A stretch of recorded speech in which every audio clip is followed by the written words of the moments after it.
Good afternoon, everyone. Welcome to Canadian Geophysical Union Annual Meeting, Seismology and Seismic. Seismology and Seismic Imaging section. This is Bin He. I'm a postdoc in the University of Toronto. Mapping structures in the Earth's lithosphere is crucial to better understand the past and ongoing technical processes. Therefore, in this section, all speakers will present their new ideas and the results obtained by seismic imaging. Utilizing the information carried by seismic waves, seismic imaging is one of the most effective methods to probe the lithosphere structures. A variety of tomography methods, including surface wave, body wave, receiver function, and anisotropy tomography, and so on, will be used to target different features, like Eastern Canadian Shelf and its margins, crustal structures beneath SE Canada and NE USA. In this section, we will have 8 presentations in total. After each presentation, we will have 5 minutes Q&A. You can type your questions out in the Q&A box or type that you wish to speak, and then the chairs will call on you to speak. Without further ado, I will pass it to Tianshi to introduce our first speaker. Thank you.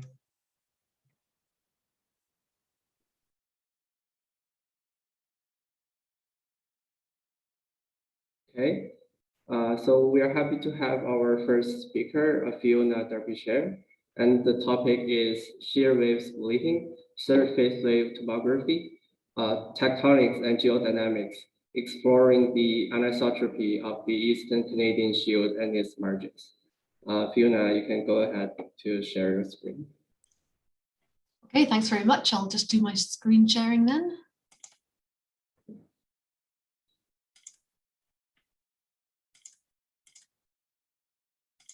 And a quick setup.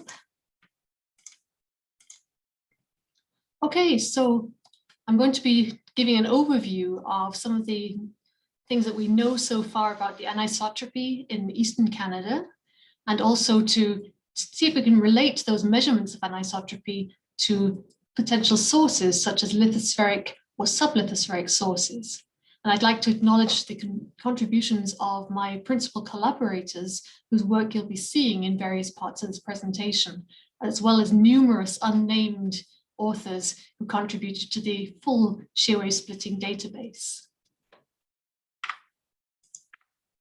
So as you all know, North America is essentially a large collage of different terrains and domains of ages varying from the Archean to almost the present day.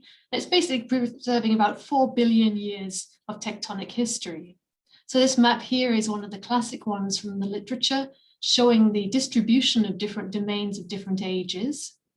Notably here, the Superior Craton, bounded by the Paleoproterozoic Trans-Hudson origin to the north and the west, and by the Mesoproterozoic Grenville origin to the southeast before we get to younger terrains.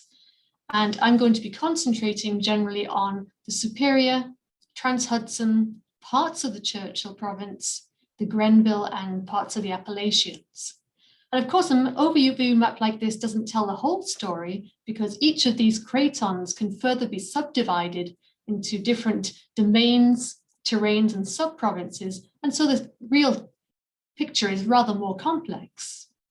So if we take a look at this map over here, we can see the different subdivisions of Superior Craton and the way that the different terrain boundaries are arranged within the craton, notably this rather east-west trending tectonic subdivision in the south and the west, bending around to a north-south trending set of subdivisions in the east.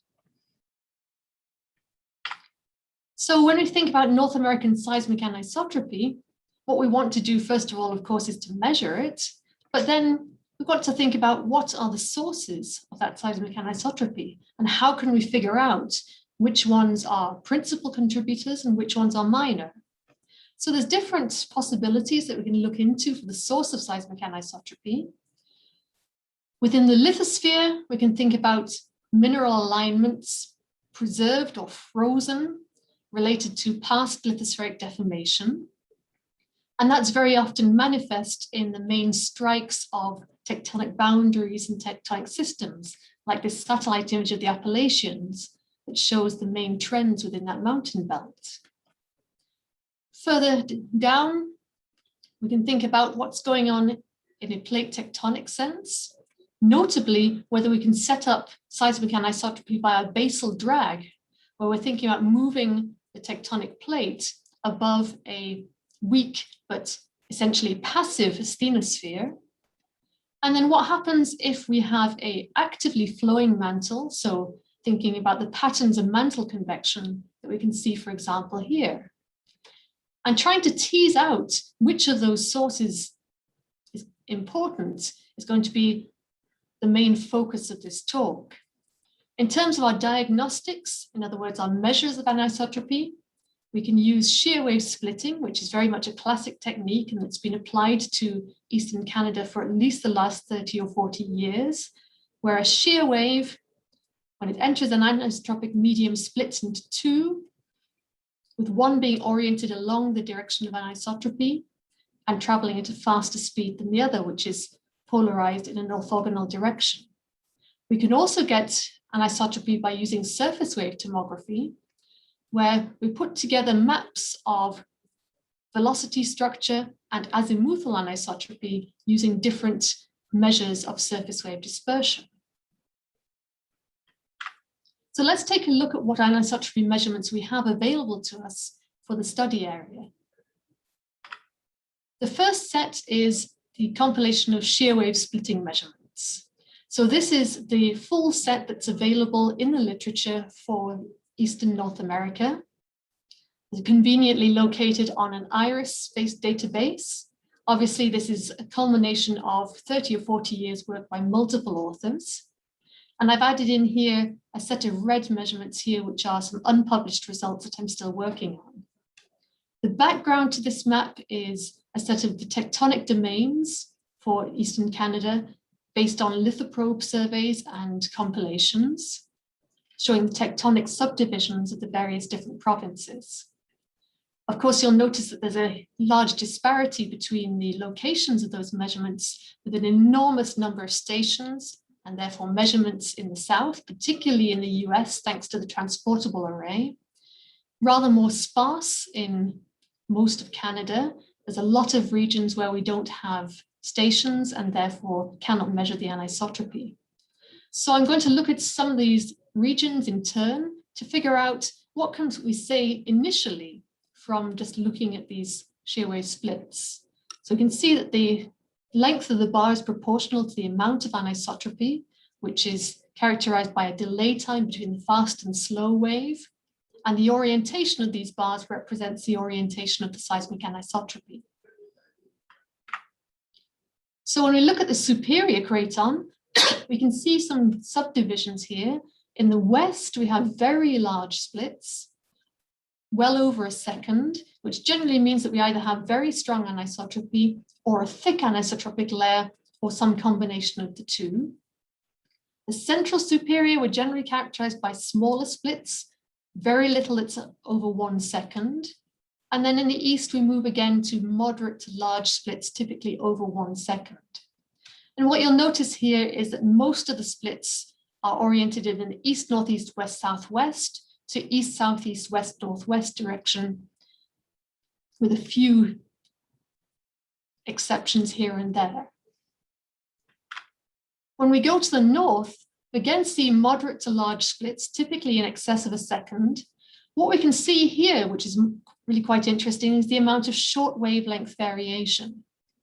And using arguments for Fresnel zones for the incoming shear waves, we can say that that kind of short wavelength variation means that there's at least some component of anisotropy that's at relatively shallow depths, in other words, the lithosphere. In some areas of the north, it's been possible to carry out more detailed modeling, depending on the coverage of the data sets. And some of those models suggest the presence of at least 2 different layers and stroke or dipping layers of anisotropy. And here we're looking at this northern superior craton, the Ray and Hearn domains of the Churchill province, and the Trans-Hudson origin. So obviously a very complicated region. If we go down to the southeast and look at the St. Lawrence Valley region to see what's going on in the Grenville province and the Appalachian domains, we have moderate splits of order around a second plus or minus. If you take a look at a large scale, then we've got a pervasive east-west pattern, but it is overlain again by smaller scale lateral variation, which suggests the presence of at least some lithospheric anisotropy. And among other things, we can see some fairly significant changes at the Grenville superior boundary. So that's something that we can think about in terms of tectonic interpretations. So that's a little overview of the shear wave splitting data that we have. The other source of information about azimuthal anisotropy is coming from surface wave tomography, and notably 3 regional scale studies that have been carried out over the last 10 years in Eastern Canada. So one for Hudson Bay here, one focusing on the superior craton in the mid-continent rift region, and one concentrating on the Eastern Canadian Shield.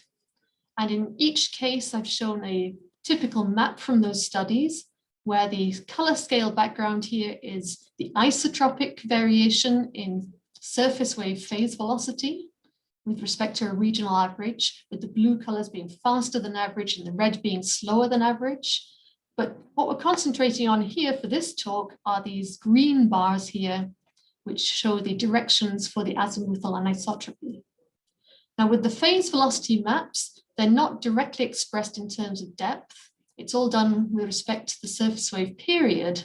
However, each period samples a different depth range. So we can start to get some depth constraints from the surface waves, which is not something that's easy to get at from shear wave splitting. So when we take a look at the different depth ranges, this is a fairly quick and dirty method of simply splicing together the 3 data sets. And in fact, there's some work underway at the moment to create a large tomographic inversion over the whole of the Canadian Shield to do a rather better job of that. What we have here are 3 slices, different periods. This one's giving information about the lower crust and into the mid-lithosphere. This one shows anisotropy for the lithospheric mantle and possibly some of the upper asthenosphere in the far southeast and certain parts of the mid-continent. And then this last one here, 150 to 350 kilometer depth range, is sampling the lower lithosphere and well into the asthenosphere. And what we can see straight away is that there's a significant amount of variation in the anisotropy patterns, which means that we are differentiating now lithospheric anisotropy from asthenospheric. So what can we do to compare these results with geological and geodynamic information, and how can we interpret them? So first of all, we can think about, do we have evidence for lithospheric anisotropy? Well, we certainly do, just by virtue of the fact that we have measurements that are sensitive, particularly to the lithosphere. In other words, these shorter period surface wave measurements. Can we correlate them to something that we know already about the lithosphere? Yes, I believe we can. Because if we have vertically coherent deformation within the lithosphere, which is a fairly standard hypothesis, we should see a good coherence between the orientations of the seismic anisotropy and the tectonic alignments. So looking at some of those subdivisions and major tectonic boundaries. And so here I've overlaid the shear wave splits and here the surface wave azimuthal anisotropy on that tectonic map of the Canadian Shield. And what we can see is a fairly good visual correspondence in many regions. It's not perfect, and one would certainly not expect it to be, because there's likely contributions from the asthenosphere as well for the shear wave splits. But the visual correspondence is really quite good, suggesting that we do have a significant contribution from lithospheric tectonics and deformation. If we go to the second candidate, what's about absolute plate motion? So the image that we can see here is the absolute plate motion in 2 different reference frames. And what we'd see here is that if we had anisotropy due only to the absolute plate motion, we'd see a pretty much uniform fabric for the entire region, which is certainly not the case. Both the shear wave splits here and the long period surface waves are showing that there's a lot of regional variation. So certainly this is not enough to explain the anisotropy. There's two other problems with the absolute plate motion. Obviously, one here is nicely visible. There's a lot of difference between the directions, depending on whether you're looking at the no net rotation or the hotspot reference frame here. In addition, there's been some work done about 8 years ago looking at anisotropy and absolute plate motion, where slower plates are considered not to be moving fast enough to organize a basal drag fabric. And therefore, for a slow-moving plate, one wouldn't expect to see significant anisotropy related to the absolute plate motion. And it turns out that the North American continent is one of those slow-moving regions. So we might discount or at least minimize the role of this absolute plate motion in our comparisons. The final comparison we can make is to think about what's actually going on underneath that plate in terms of active mantle convective flow. So again, here we see the map of the surface wave anisotropy for the depth, for the period that's sensitive to asthenospheric depths. The map on the right comes from a geodynamic global mantle flow model based on Forte and Liu. And what we can see here is the set of green arrows, which shows the directions of the horizontal component of mantle flow at 250 kilometers depth, so just below the lithosphere. The colors in the background are the vertical components, which we don't need to worry about so much for the azimuthal anisotropy. And these are very preliminary comparisons, but what we can see here, even with a preliminary comparison, is that in most of the areas of Eastern Canada, the visual fit between the anisotropy orientations and the mantle convection directions is really quite good. And so it certainly opens the way to looking at this in a lot more detail and making some more close quantitative comparisons, including depth inversion of these surface wave tomography maps. So in conclusion, if we look at the candidates for the anisotropy of the Eastern Canadian Shield, lithospheric deformation and tectonics, the so-called frozen anisotropy, I think there's a very strong case for a significant contribution, and that's based on the correlations between the seismic measurements and the tectonic boundaries that we can see here, and also the spatial variability, that lateral variation of SKS splitting measurements is also conclusive proof that at least some of the anisotropy is relatively shallow. The plate motion basal drag appears to be a rather minor component, because if it was the principal component, we'd be seeing uniform shear wave splitting and surface wave azimuthal anisotropy across the region. And also, as I mentioned, other studies have suggested that North American plate, in fact, moves too slowly to set up a significant amount of basal drag and anisotropy. And then the active mantle convection, so the asthenospheric flow due to the dynamics of the mantle, again seems to be a very strong candidate. We see partial correlation with the SKS splitting, which of course is depth averaged. And we see at least a good visual fit to the information from the long period surface waves. And this in fact paves the way for further study and more direct, robust and quantitative research. And so with that, I'll finish off and thank you for your attention. Thank you, Fiona, for the overview talk. So if there's any question for Fiona, please either type your question directly in the Q&A box, or you can type your name. And type your name and we can unmute you so that you can have a direct conversation with the speaker. And I'll stop the share so I can see that chat box.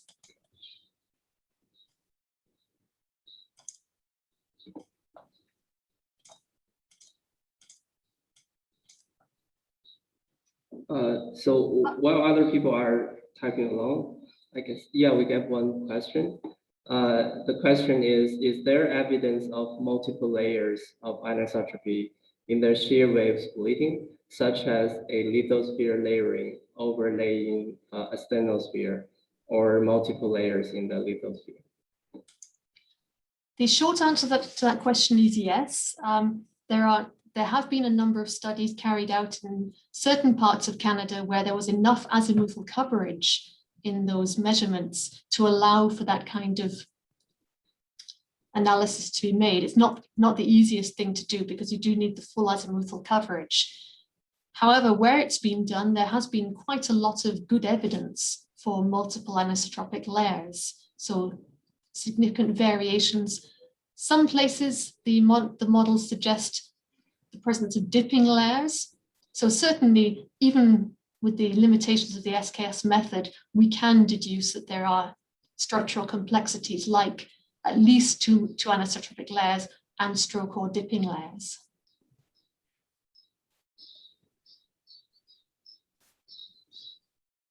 Thanks. So we got another question from Riddhi.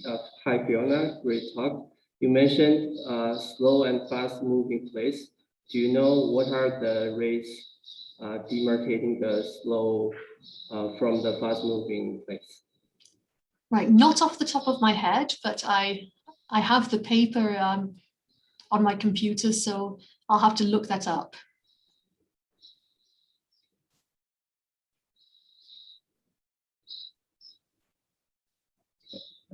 Another one is there any expression of the passage of the great meteor hotspot? That's a little hard to tell still.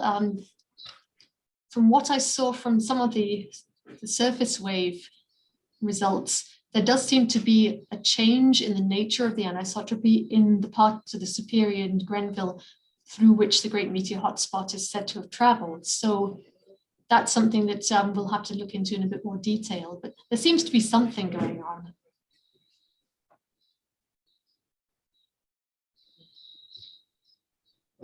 So the next question from Pascal, great talk. The 40-second phase velocity map encompasses large parts of the crust. Is there evidence from receiver functions that could support a cross-toe contribution? Quite possibly, yes, because as you say, the 40-second map is sensitive to the lower crust as well as the uppermost mantle. So as far as I recall, Andrew Fredrickson has done some work on looking at crustal anisotropy from receiver functions and did find evidence.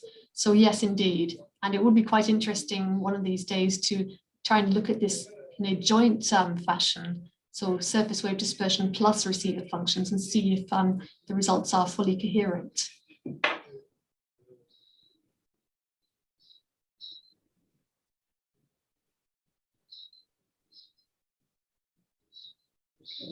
If there is no other questions, thanks Fiona for the talk.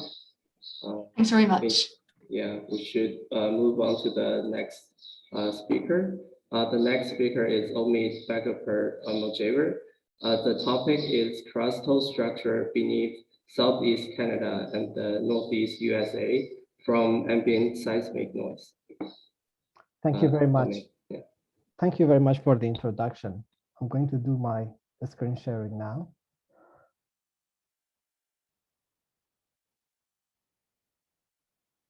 Okay, do you see my screen?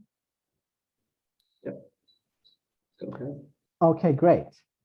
So in this talk, I'm going to zoom into a portion of field of study region and extend that to the southwest, in the southeastern Canada and the northeastern USA. And the results you're about to see are the latest results of my PhD project, which I will discuss the crustal structure across the three tectonic domains in southeastern Canada and northeastern USA. So here's a simplified tectonic map of the study area. Looking at this tectonic map, we see a collage of terrains with ages ranging from early Archean at the core of the Superior Craton to the younger Proterozoic Grenville province and also the Phanerozoic Appalachians. The Appalachians origins include strains with either Laurentian or Gondwanan heritage that accreted during multiple orogeny episodes. This origin is separated from the older Proterozoic Grenville origin by a major faulting system named Appalachian Structure Front, and there's also a Phanerozoic cover in the Grenville province known as St. Lawrence Platform. The terrains in the Grenville origins are categorized based on their origin and also their type of metamorphism into different tectonic domains, namely allochthonous monocyclic belt and allochthonous polycyclic belts and also paratectonous belts. Next, we have the superior craton that is separated from the Grenville origin by the Grenville structure front, and a part of the Abitibi province of this craton is included in our study area.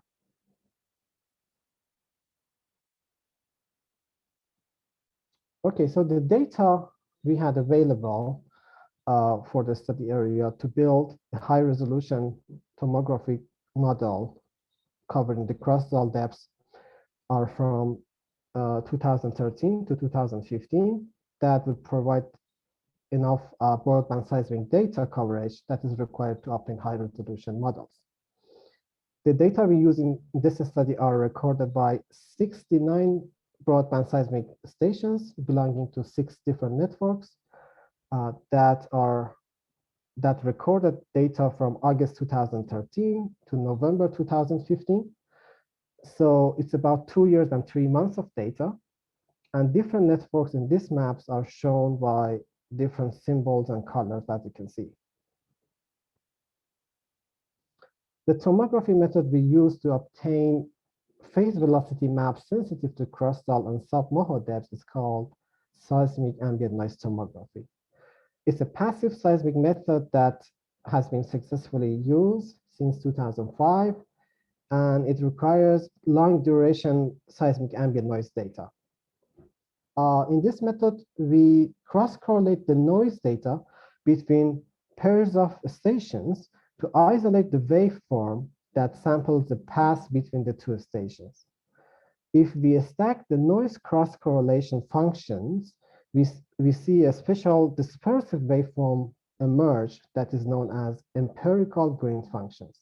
Same physics as if they are surface waves can be applied to them to analyze their dispersion characteristics to obtain the input data to the tomography inversion that is known as dispersion curves. So we analyze the dispersion characteristic of the empirical green functions to obtain dispersion curves, and then we build our phase velocity maps. Here are some examples of the empirical green functions shown in these subplots. These EGFs are related to pairs of stations that are shown in this map. We can clearly see the move out of the EGF waveforms related to different interstation distance. As I mentioned earlier, we need to obtain dispersion curve from the EGFs. So to do that, we used a MATLAB-based software that is written based on a method in the spectral domain to calculate dispersion curves from the EGFs. Some examples of the dispersion curves are shown here. So the software also provides the ability to calculate the average dispersion curve from the collection of EGFs. And you can see that in these cross symbols. The other color symbols are related to the measurements for different EGFs shown in this figure. Before I show you the result of phase velocity maps, I would like to discuss about the concept of depth sensitivity kernels. So phase velocities are sensitive to a range of depths. This relation is explained by depth-sensitive kernels. These are the depth-sensitive kernels for the 20 periods used in this study, from 4 seconds to 50 seconds. And as you can see, the maximum amplitude of sensitivity gets smaller, and also the range gets wider with increasing period. So it's hard to interpret phase velocity maps directly, because when you see a phase velocity map, you're actually seeing velocity information sensitive to a depth range and not an actual depth layer. Before I show you the phase velocity maps, I'd like to show you the result of some resolution tests I've done for our models. These are the results of the 4 spike resolution tests, equivalent to the checkerboard resolution test in tomographic modeling. Spike tests are useful to examine the amplitude recovery and a smearing effect that is usually observable in tomographic models. So the synthetic model A is the input model is the hexagons with 320 kilometer diameter. And as you can see, the features are very well recovered throughout the periods used in this study. Some decrease of amplitude recovery is observed in the northern of the study area and also in the extreme northeast of the study. Next, we have the smaller hexagons with 160 kilometer diameter. In this case, the hexagons in the very far northeast are not recovered. The smearing effects are more visible, especially at the edge areas. Next, we have the small triangles that are better recovered than the synthetic model B because they are separated by a larger distance, but still the anomaly in the far northeast is not well recovered. The synthetic model D here is based on the observed features in our final phase velocity maps. And as you can see, the feature designed in the input model are very well recovered with some decrease in the amplitude recovery with increasing periods. Another set of resolution tests are called leakage tests. This is necessary because we have trade-offs between isotropic and anisotropic structure. So we have leakage between the components of the surface wave velocity model. That would cause a non-robust feature looking robust, or on the other hand, looking a robust feature looking non-robust. So we test this effect by inputting only one component of the model. For example, the isotropic input only, and we see if we can see some leakage of the anisotropic component introduced in the recovered model. Overall, the effect of leakage in our resolution test is very minimal, suggesting that our anisotropy and also the isotropic models are very robust. Okay, these are the final phase velocity maps I've shown here. So the phase velocity maps I've calculated are from 4 seconds to 50 seconds, but these are just a selection of them covering different depth ranges from upper crustal depths, mid crustal depths, lower crust to about MOHO interface, and MOHO to sub-MOHO depths. So at first glance, it's obvious that the velocity structure across the study area is very complex. In general, at upper crustal depths, the superior and the Grenville province are dominated by faster than average velocities compared to generally slower Appalachians. The striking slow velocity features are observed across the Gulf of St. Lawrence, beneath the Bay of Fundy area, across the St. Lawrence River and Humber margin, and also a slow velocity anomaly observed in the north of the study area that is observable from mid-crustal depths to about MOHO structure. As I mentioned earlier, interpreting the phase velocity maps are difficult because of the wide sensitivity to a depth range. So we invert the phase velocity maps for shear wave velocity structure to see the velocity information for the actual depths. The method we use to invert the phase velocity maps is a Bayesian probabilistic method that a posterior probability density function defines the ensemble of the accepted velocity profiles. And we use the mean of the probability density function as our final velocity model. To build and construct our 3D velocity shear velocity model, we actually extract the dispersion data from the phase velocity maps, and we invert them individually, and then we combine them all together to construct the 3D model. The MOHO is also an unknown parameter in this inversion, and is allowed to vary between 20 and 60 kilometers. So these are the final shear velocity maps resulting from combining all the 1D shear velocity profiles. So the slowest shear velocities are observed across the Gulf of St. Lawrence, again, the Bay of Fundy, along the St. Lawrence River platform. And these are suggesting different thicknesses of the sedimentary basin beneath these areas.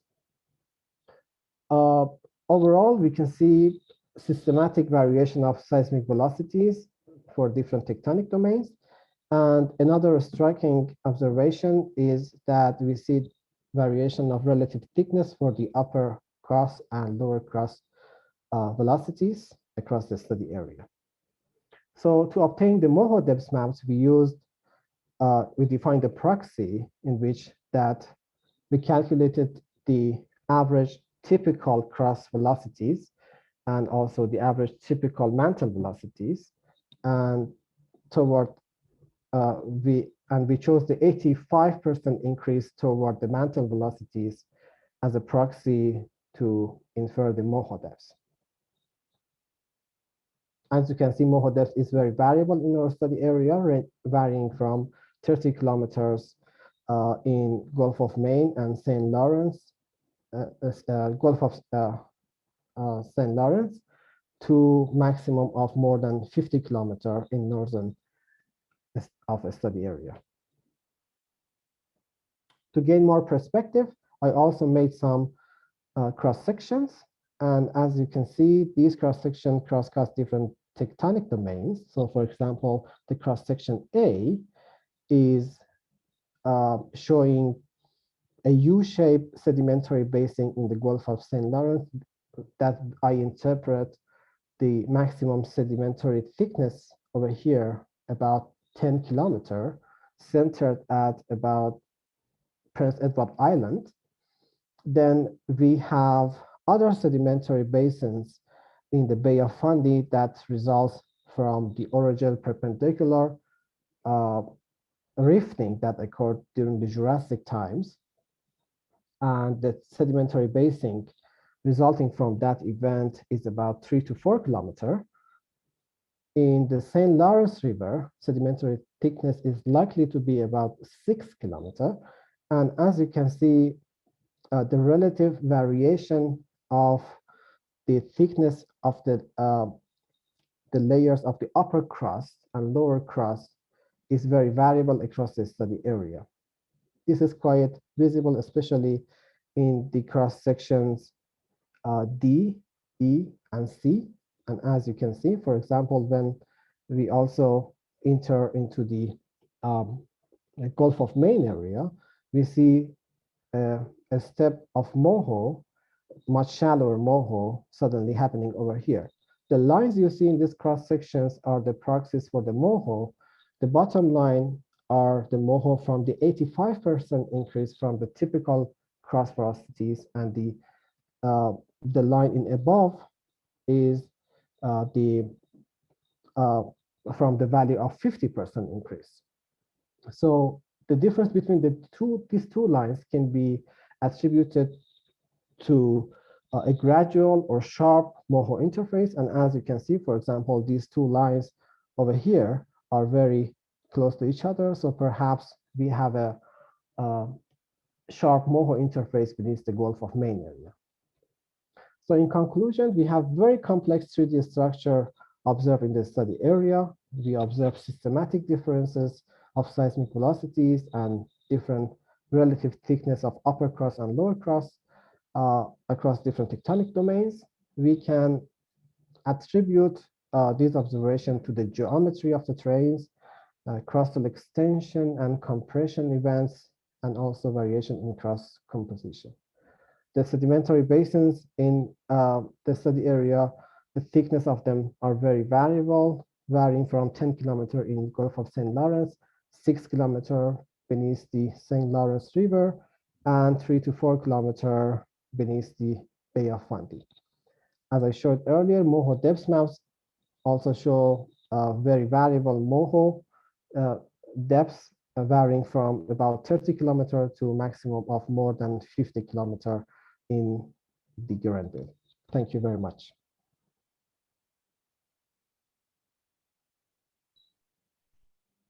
Thanks, Omid, for the wonderful talk.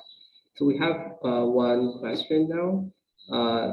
Andrew asks, ambient noise models often use group velocity because it's easier to measure at short periods. How do you handle the phase unwrapping problem to get phase velocity at crustal periods?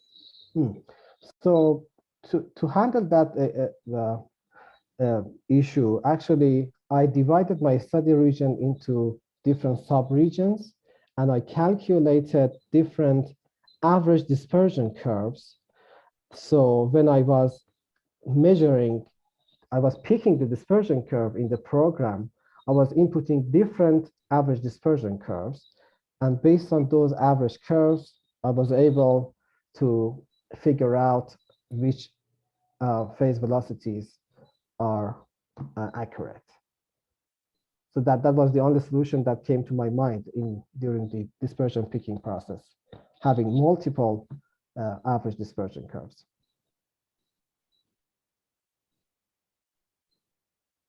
Thanks for the answer. The next question is from Andrew. Nice talk, Omid. Question is, we know the MOHO is very hard to constrain using seismic waves alone, and trade-offs strongly with velocity in the uppermost mantle. Did you look into using prior MOHO depth estimates from other techniques, for example, receiver functions, as an a priori constraint in the prior for the probabilistic inversion at each grid cell? Yes, so I wish that there was more coverage in Southeastern Canada, because if it was like only the TA station, my study area was in the US, I had good coverage to use the receiver function analysis belonging to different stations. But the receiver function results are too sparse in my study area to be used as a constraint as the input model. So I have to allow the inversion to do the job. And I think, according to my comparisons between the receiver function from previous studies and the current MOHO depth map that I have, I would say it has done a pretty good job of constraining MOHO.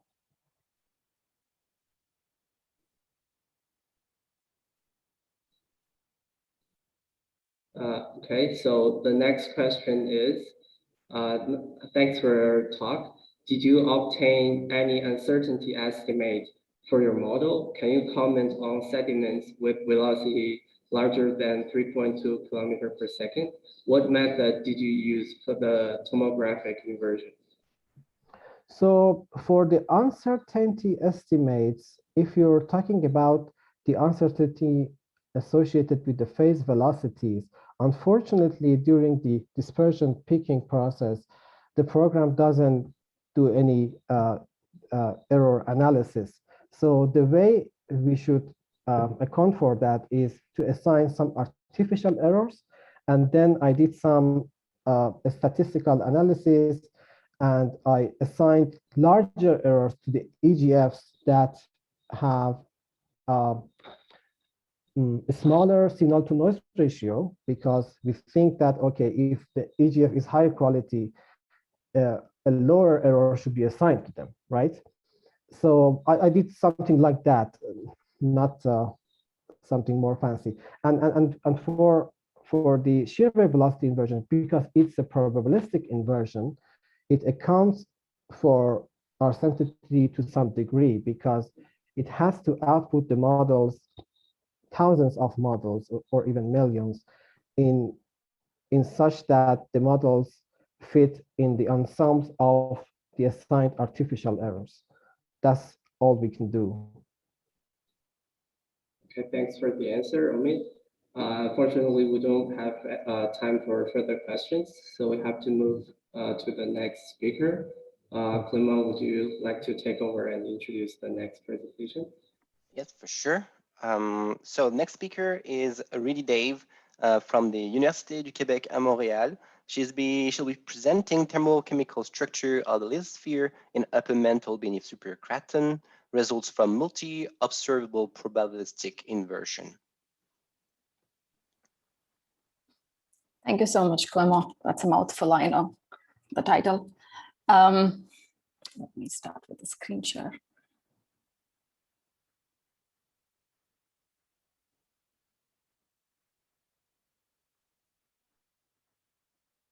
And let me set the pointer.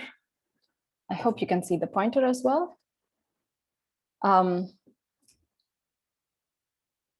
Okay, so good afternoon, everyone. I'm going to present my work on the project that I've been working on for the past year with Fiona Darbyshire, Juan Carlos Afonso from Macquarie University.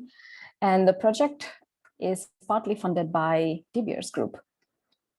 And I'm going to talk about the thermochemical structure of the lithosphere and upper mantle beneath the superior craton. So Eastern Canada is home to one of the largest and best preserved Archean cratons in the world, called the Superior Craton, thought to have been assembled by about 2.5 billion years ago. Its edges experienced collisional orogenes and Andean-style subduction throughout the Proterozoic and witnessed the closure of the Rheic and Iapetus oceans during the Phanerozoic.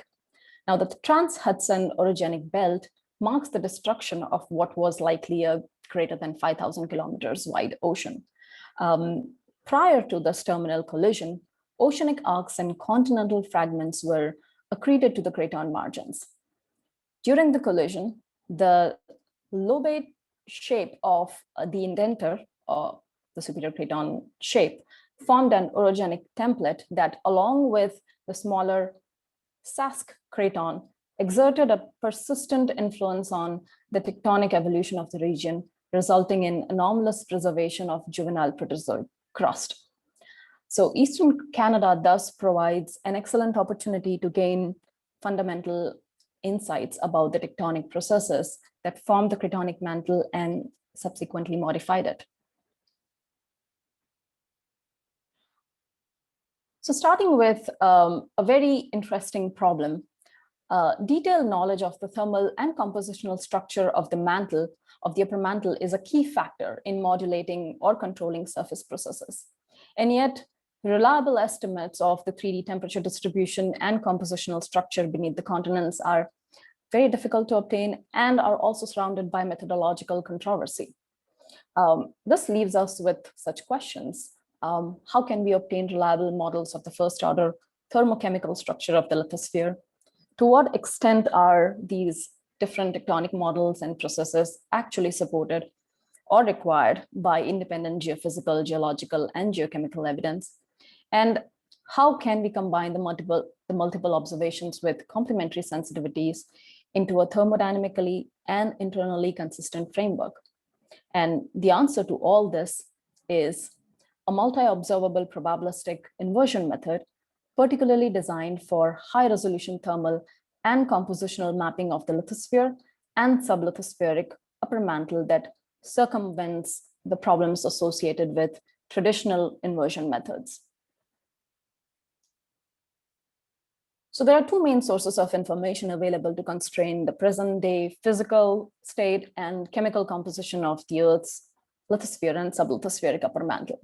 The interpretation of geophysical observables, such as gravity anomalies or travel time data, and studies on exhumed mantle samples, example, xenoliths or tectonically exposed mantle bodies. Now, some of this information that comes from these disciplines can be considered fundamental, and some of them are ground truth. Example, thermodynamics is fundamental, mineral physics is fundamental, but petrology and geochemistry is ground truth. So then the solution lies in combining all these different sources of information into an internally consistent, general, and objective inverse framework. So how does that happen? To make the general problem tractable, the inversion is divided into two main stages. The first part is a Monte Carlo search in 1D, wherein we jointly invert fundamental mode dispersion curves, geoid anomaly, body wave data, elevation, surface heat flow, sediments, etc., and search for acceptable models column by column and their probability density functions using the delayed rejection adaptive metropolis algorithm. Finally, this yields an output of PDFs or posterior density functions for all parameters in all individual columns. And once the first stage is completed, we will use the resulting population of acceptable models as priors in the second full 3D stage, or as it is called, the refinement stage, wherein the entire data vector is inverted simultaneously. So let's take a look at the input data that was used for the study. Our Rayleigh dispersion data comes from 3 studies, Darbyshire 2013, wherein the inversion grid points are shown by the green circles, Petrescu 2017, shown by the red triangles, and Foster 2020, shown by the blue triangles. Now, all these 3 study areas, as shown here in the image, have quite a decent overlap, making it quite efficient for us to construct composite maps for our region. The magenta dashed lines shows the best resolved zone for each study, and the same line on the right-hand side figure shows the extent of our region on a geological map. So we can see that in addition to the Superior Craton, our study area also includes portions of the Huon Craton, the Trans-Hudson orogeny, the Grenville orogeny, and the Mid-Continent Rift. And thus, this will help compare the differences in properties between the Superior Craton and these other terrains.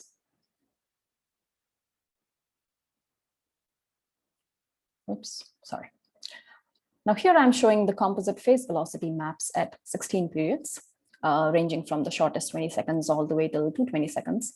The clipping of each data set was based on the optimal ray path coverage as well as resolution. A weighted averaging was carried out in the regions of overlap. And subsequently, after interpolating and gridding, we finalized 312 grid nodes as shown here in these red triangles.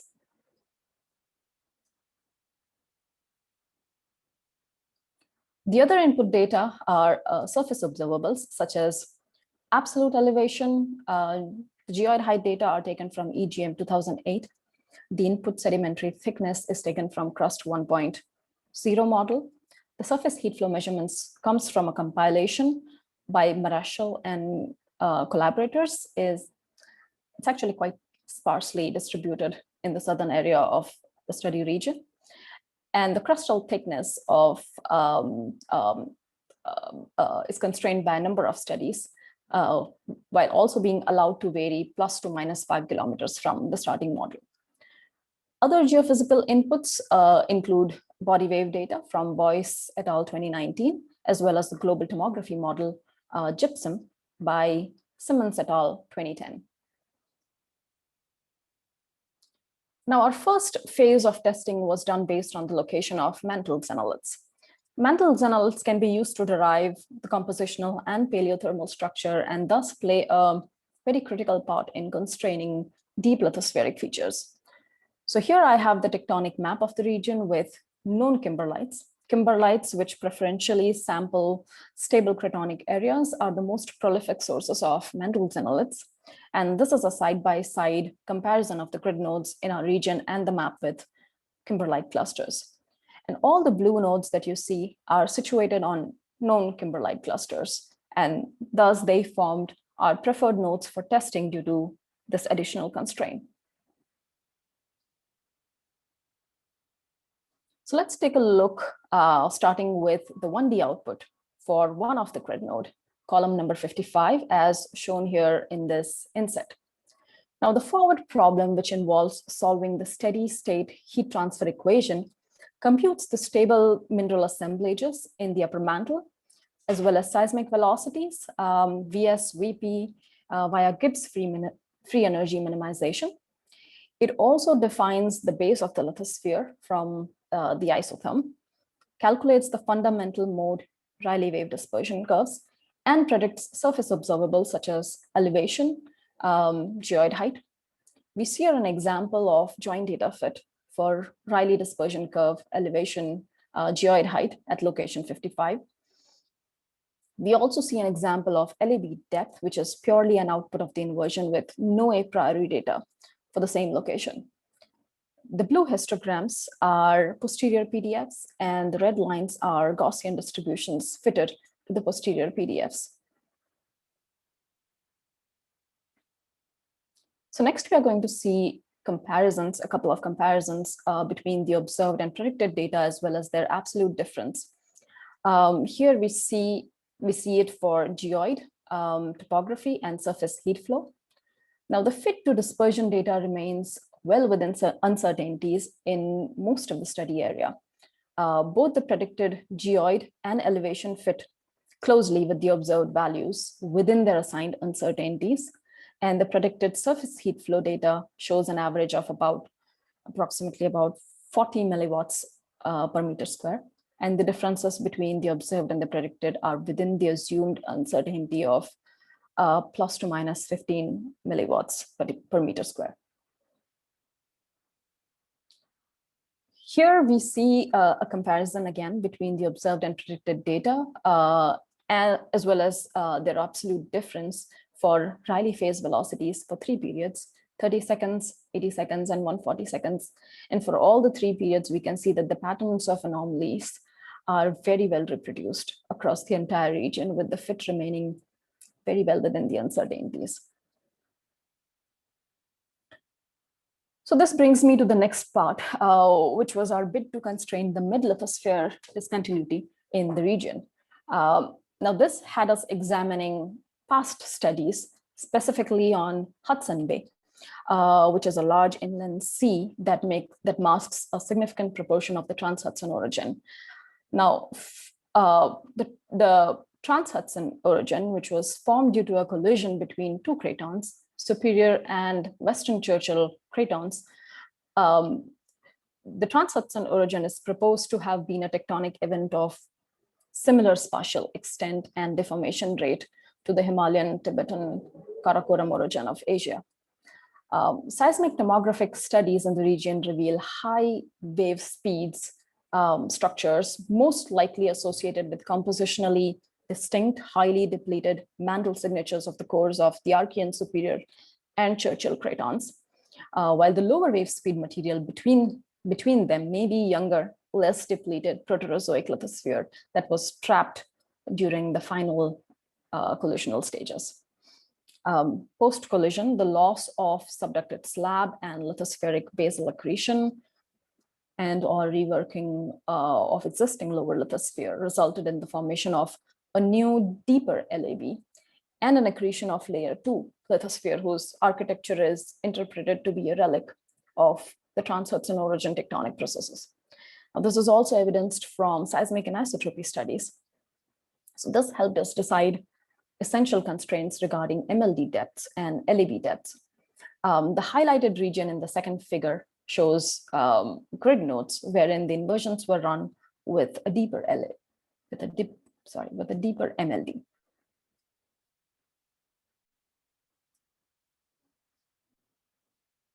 So taking a first look at the upper mantle compositions an important compositional indicator that has received much less attention in the geophysical literature as compared to other bulk compositions is aluminum oxide. Now, this oxide exerts a strong influence on the bulk density and seismic velocities of peridotites, and identification of this anomaly is very practical and informative when inferring upper mantle compositional domain. I'm also showing calcium oxide, magnesium oxide, iron oxide for lithosphere layer 1 and 2 and sublithosphere. Now, largely the lithosphere is more depleted than the sublithosphere, as you can see. And for layer 1 lithosphere, we can see less depleted region associated with the trans-Hudson origin beneath the Hudson Bay. We also see regions of high depletion emerging here in layer 1, which do seem to have an association with the location of kimberlites. It's, however, too soon for interpretation though, and the 3D inversions will yield a more interpretive model of the subsurface. Now, from the previous oxides, we calculate the Mg number using this equation, which is a very effective indicator of the extent of fertility or depletion in the mantle. A high Mg number greater than 90 corresponds to refractory depleted mantle that has experienced significant melt extraction, whereas low Mg number less than 90 are considered to indicate either fertile or refertilized mantle. Similar to the oxides, we can see a less depleted region emerge distinctively in the Hudson Bay for lithosphere layers 1 and 2, again, possibly a signature of the trans-Hudson origin, and regions of high depletion associated with locations of kimberlites. And again, largely we can see that the lithosphere is more depleted than the sublithosphere. Now, the choice of defining the base of the lithosphere as an isotherm of 1250 degrees is a common and practical option in lithospheric modeling, related to the fact that the lithosphere is a thermal boundary layer and supported by petrological evidence and recent thermochemical inversions. So if we compare the inverted depth to the thermal LAB of this study with seismic LAB from previous studies, we see that the patterns of variations are quite consistent with the seismic LAB, but also consistently deeper in our study as obtained from our study. The variation in LAB depths is quite interesting and indicates a complex lithospheric structure. The western superior appears to reach approximately 250 to 300 kilometer depth, and our model also constrains a deeper LAB closer to Hudson Bay. And the very low values of uncertainty are also quite promising. So the next step would be 3D inversion. So from the 1D portion of my project, I can see that the thermal LAB falls in the range of about 260 to 320 kilometers depth. The introduction of an MLD has definitely helped constrain the model better.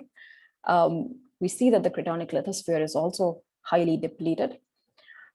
We see a less depleted signature of the trans-Hudson origin, and the higher depleted regions seem to show an association with location of kimberlites. Also, there is an opportunity for comparison of model LAB depths with xenolith constraints, bearing in mind that the xenolith constraints would provide the xenolith constraints would indicate towards a more Paleolithic signature of the LAB, while ours is a thermal LAB. And finally, refinement in 3D inversion is soon coming to yield compositional and thermal structure of the lithosphere and upper mantle. Thank you very much. Thank you, Riddhi. I think we have time for one quick question.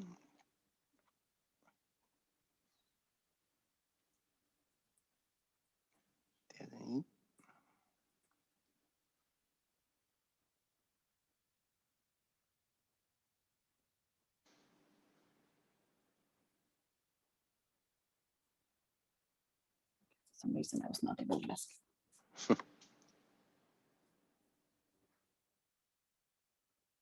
So one quick question from me, Riddhi. So in order to use this kind of code, do you need some clusters, or does it run on like a simple desktop? Or? You would definitely need a cluster, and I used the Compute Canada cluster for my 1D part of the project, but for the 3D part, we are talking of millions of simulations, and that will go to Australia. Okay. Fortunately, I would not be able to conduct it here. Okay. Thank you. Okay, so I think we'll move to the next. Hello and welcome back. Okay, hello and welcome back. After the great talks of the first session, we will continue our second session with talks, again, focusing on the western part of the North American continent. Please feel free to type out your questions anytime during the talk in the chat box, and I will read them at the end of the talk. So the first talk is titled Compilation of Fault Database for the NEBC and Northwest Alberta using publicly available data and open source software. And the speaker is Paulina Wozniakowska from University of Calgary. You can take it from here, Paulina. Thank you, Riddhi. Thanks for the introduction. So actually, I updated slightly the title of my talk, since I'm not focusing on the identification of fault database, but in general, regional structural corridors in a monthly play. And I will introduce the whole workflow that I've been developing within my internship with NRCan and Geological Survey of Canada within last year. So I'm a PhD student at the University of Calgary, and my supervisor is Dr. David Eaton.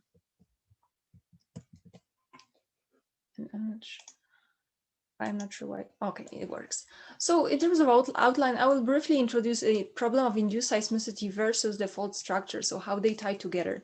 And then I will move to data interpretation, and we will have multiple different geophysical data sets that I've analyzed. And then I will introduce the conclusions from this work.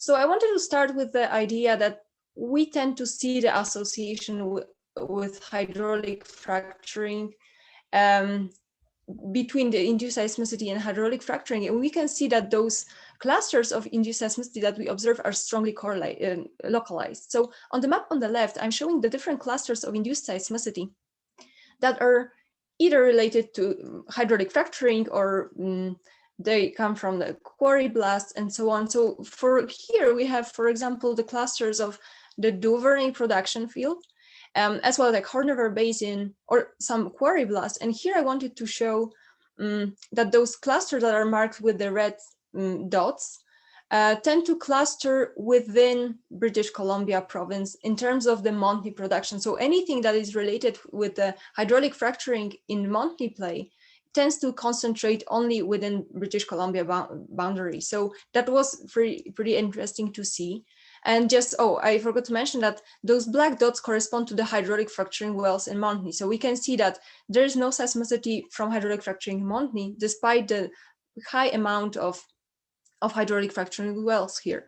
And just coming further to the trend in induced seismicity growing in Montney, we can see these numbers of cumulative events skyrocketed since 2011, and that corresponds well with the number of wells that were drilled and operating in Montney. So we took the deeper dive into this problem, like why it's so concentrated and how it relates to the idea of faults in general. So it's based, I'm just showing the results that we presented in the paper from 2020, where I tried to understand this strange enigmatic distribution of induced seismicity only within British Columbia province for the Montney play. So what we've done, we implemented the machine learning algorithm, and that was a supervised machine learning. So we were trying to identify the wells or try to understand the geological characteristics of the wells that are related or that are driving the occurrence of induced seismicity specifically for this region. So we've analyzed a number of different features.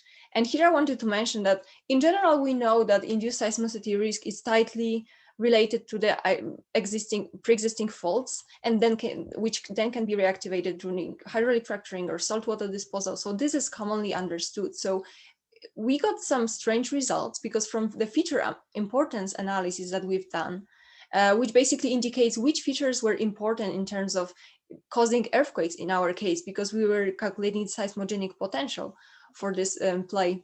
We saw the distance of the faults as not so important. It was actually the least important feature, and that got us thinking that our fault database is not complete. So it just proves us that this understanding of fault distribution in the subsurface is crucial to understand the induced seismicity risk and managing that. So in terms of the idea of the area of the study, we are focusing on the extent of the Montney play, as I indicated earlier. And the major structure that is here is a Dawson Creek Graben complex, which is constrained within the middle part of this in this map.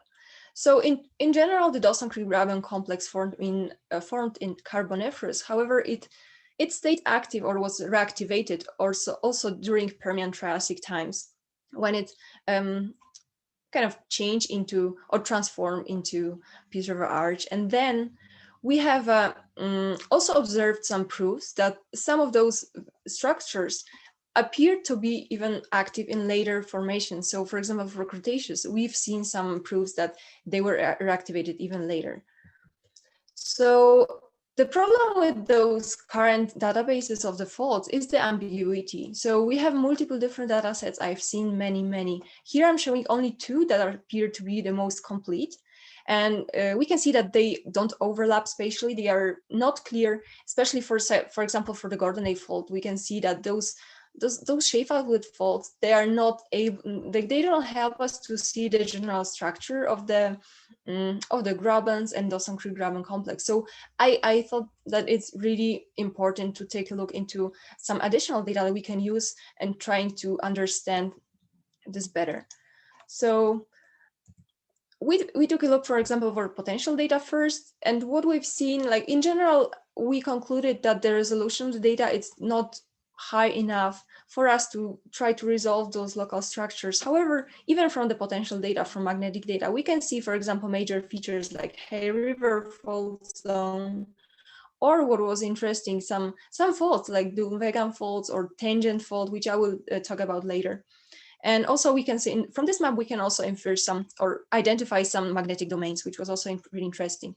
In terms of gravity data, it didn't help us so much to try to tie that to the fault locations in this area or in general in Western Canada. So we just conclude like it's just too low resolution for us to get some additional insights from that. So we switched to another data, and this is like what we incorporated trend surface analysis. And this workflow was introduced in 2009 by May. And it consists of the geostatistical analysis. And basically, it includes the calculation of the residuals based on the formation tops and the regional trend surfaces. So I will introduce the workflow in the next slide. But in general, this approach was proven very effective in trying to locate some new unseen features and just give an outline of the structures that we are seeing. So for example, here, the area is the Peace River Arch. And so this is the whole Dawson Creek Graben complex. So we can see multiple different features that are here. I'm sorry, I will just turn off my video then, so you can see. Sorry for that. So that was the idea, just to try to use the well-log data for our analysis and try to understand those structures better. So the general, okay. This is the workflow that I re-implemented based on this original work. So in general, we are taking the formation tops information. So I've used multiple different values for the formation tops, and then I performed the regional trend surface. So I built this regional trend surface to see how the regional trend looks like. And then we can observe sometimes some discrepancies or some anomalies from this regional trend, which we are extracting using basically taking the regional trend and then extracting the true values of the formation tops. And anything that is appears as an anomaly, we can identify it as a potential fault structures. And then once we have those extracted values, we can try to do the kriging to create the interpolated maps. And the last step is to validate those residual maps with some current seismic data. So here I'm thinking the lithoprobe line, which I will introduce in the next slide.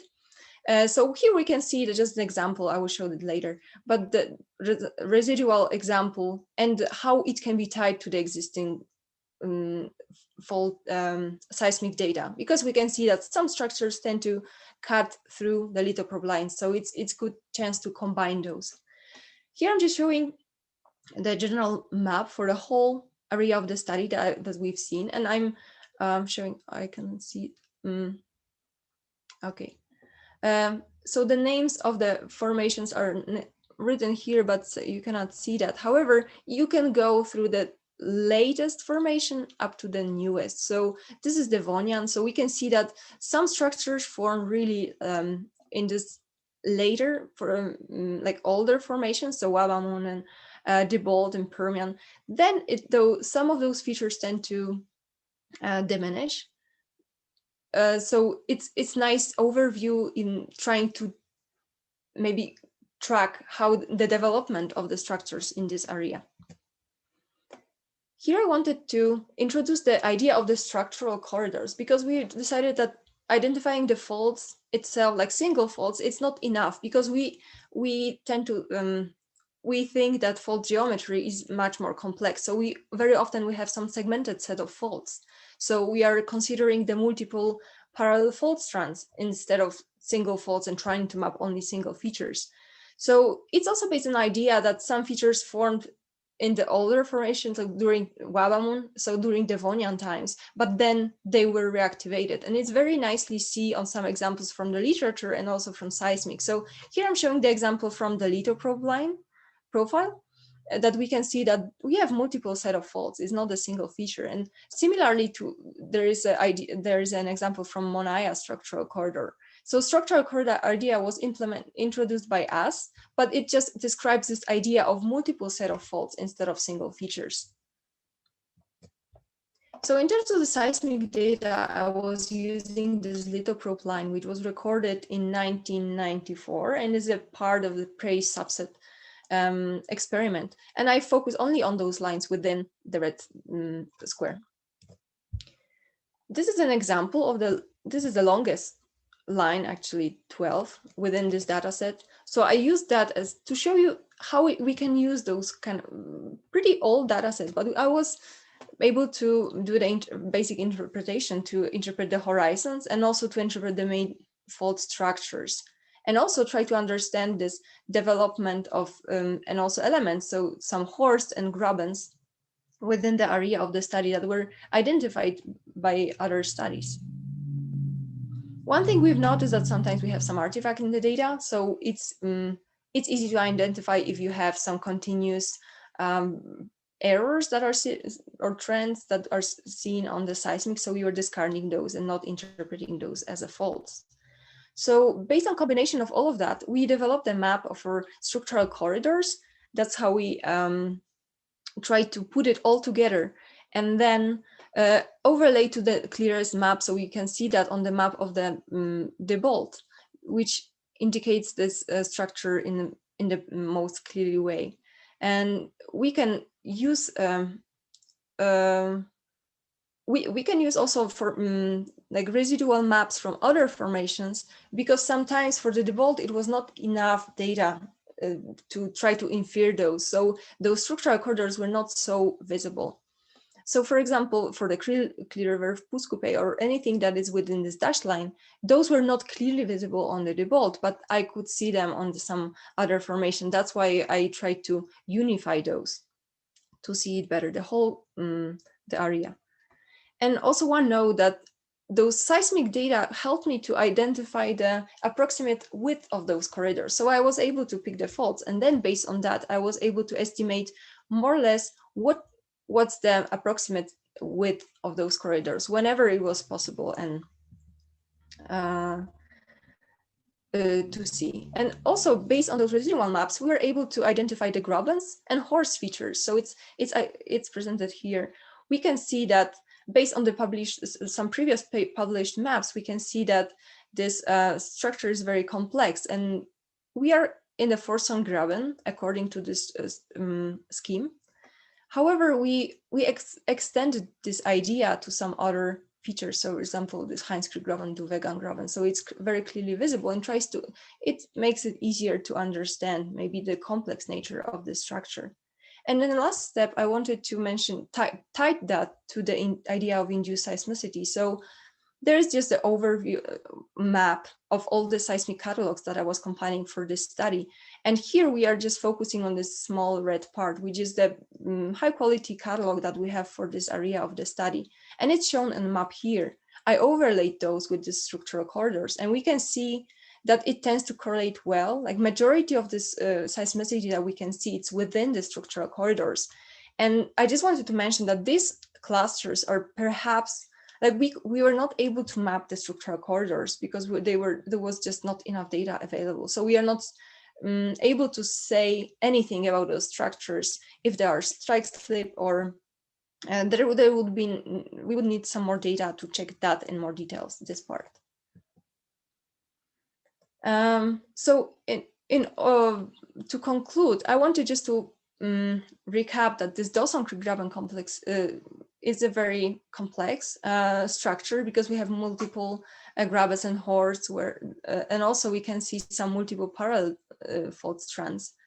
Another point is that our data sets of faults were not clean and uncertain. So very often we had some errors that resulted in this ambiguous data set. And so there was a need to create some clear clear idea about how this structures developed in time. There were some faults that were clearly visible on the seismic, and that was very, very useful in terms of this analysis of the structural corridors.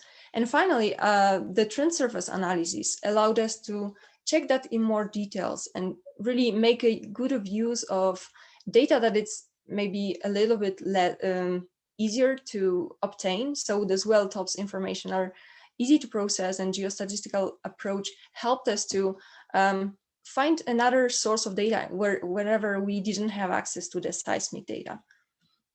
So that's overview on my work, and I will be happy to answer any questions that you may have.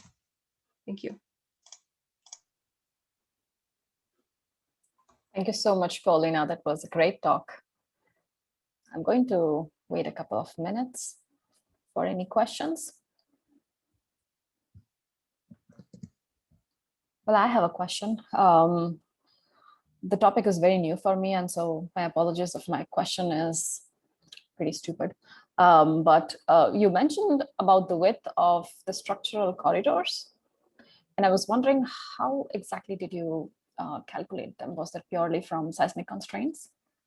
Yeah, so from the seismic lines, you can see always the distance, like you're seeing the coordinates. So basically, whenever you decide, okay, this is my last fault that I would classify as my corridor, you're just basically calculating the distance between end point and the start point of your corridor and just transfer that to the kilometers. So in this study, I noticed that those corridors, those vary from several kilometers up to 10 kilometers. It depends on the area of the study, actually. One thing I didn't mention here, that we had access to the some proprietary seismic within this area, like within this Kisma monitoring region that I've indicated. However, I was not able to show it. But still, it was useful to see like how far they can reach and get a general idea and understanding.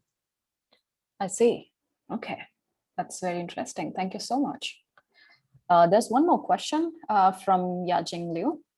She says, great talk. The inferred structural corridors seem to cross the BC-AB border, British Columbia-Alberta border, but seismicity does not. Any insights? Yeah, so that's one thing that we want to also take a look into, because I was, maybe I can just go back. because it appears that also there are some well logs, some hydraulic fracturing wells that could potentially be related to the induced seismicity. So I would say the next step for this one would be just to try to understand those faults that are happening there. So the whole problem is, I think, in trying to identify and analyze, okay, there are faults, those structural corridors are there, but just the nature of those, like if they are critically stressed, for example, or if they are preferably oriented and so on. So that would require more work.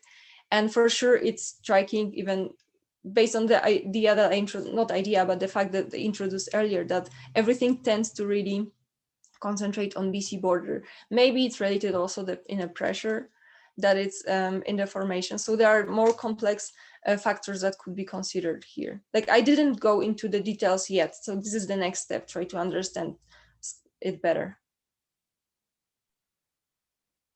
Thank you so much, Paulina. Thank you for the great talk and the answers. We will move on to the second talk then. Thank you.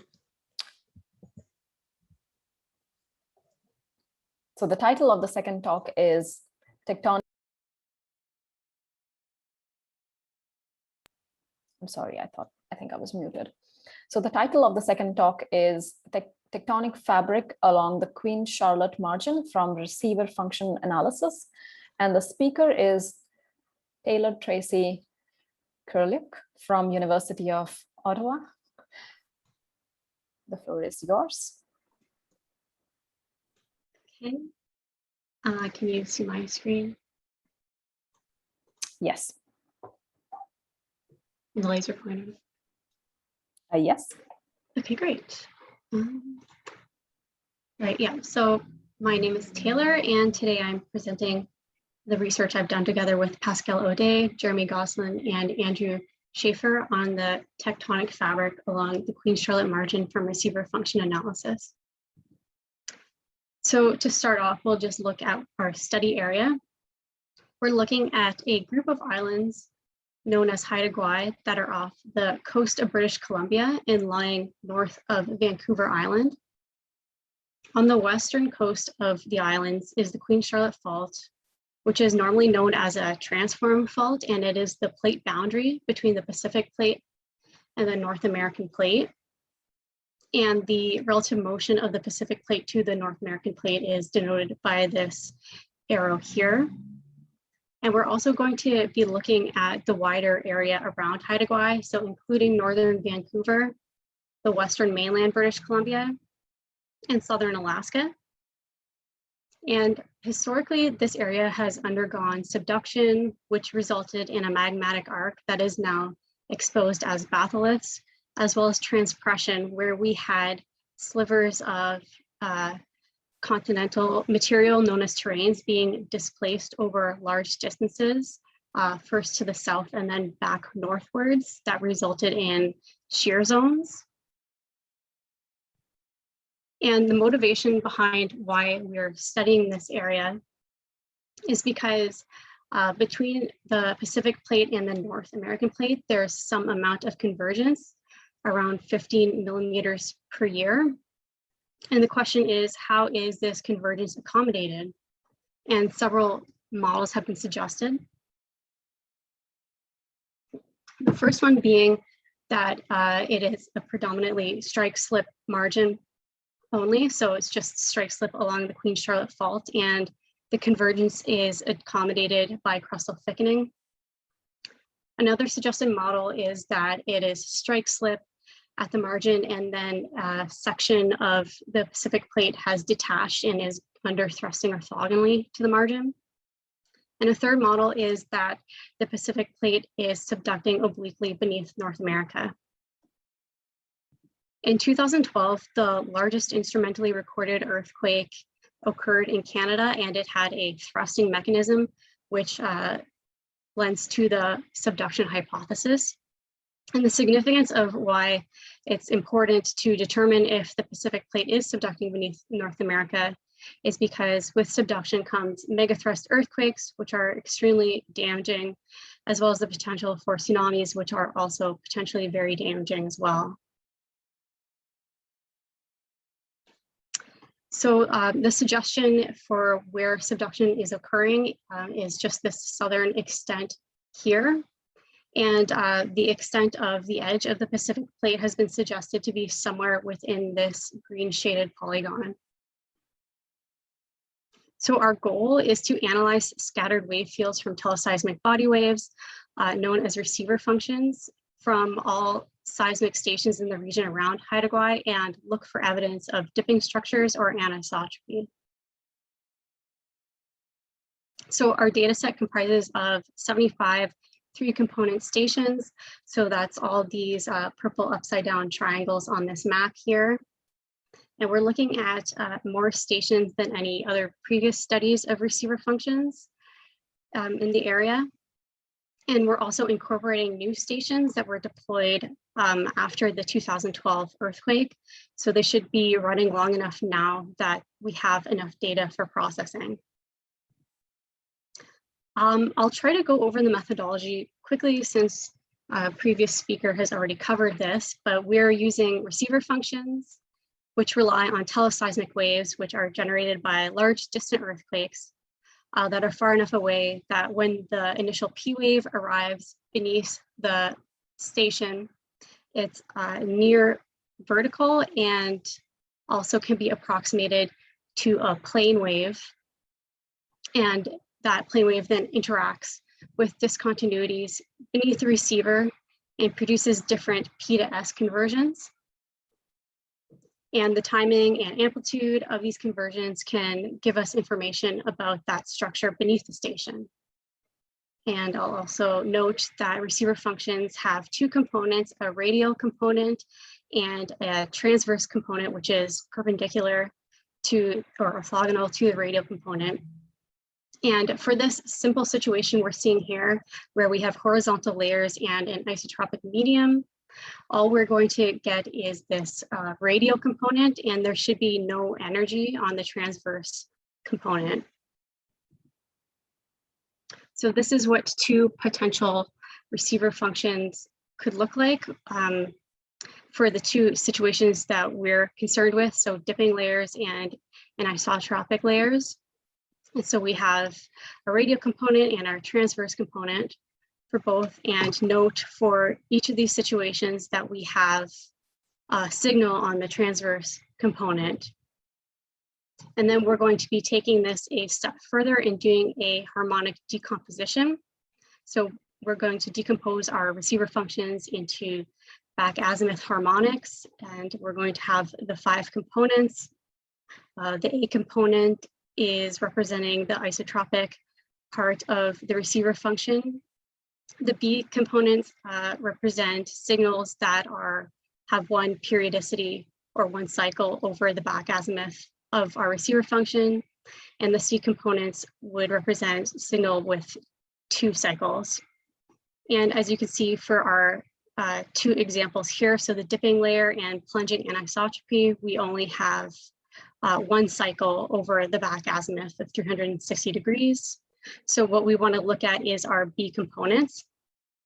And we want to find an alpha or back azimuth value that is going to minimize one of our B components, and that can tell us something about the strike of the dipping interface or the trend of fast axis of anisotropy.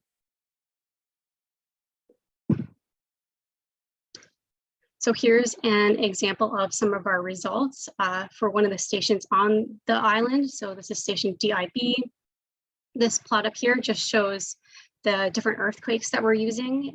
The blue is P phase and orange is PP phase. And this is how the receiver function looks like for that station. And so you'll notice that there is a 360 degree periodicity signal on the transverse component. So what we would expect for either dipping or that plunging anisotropy.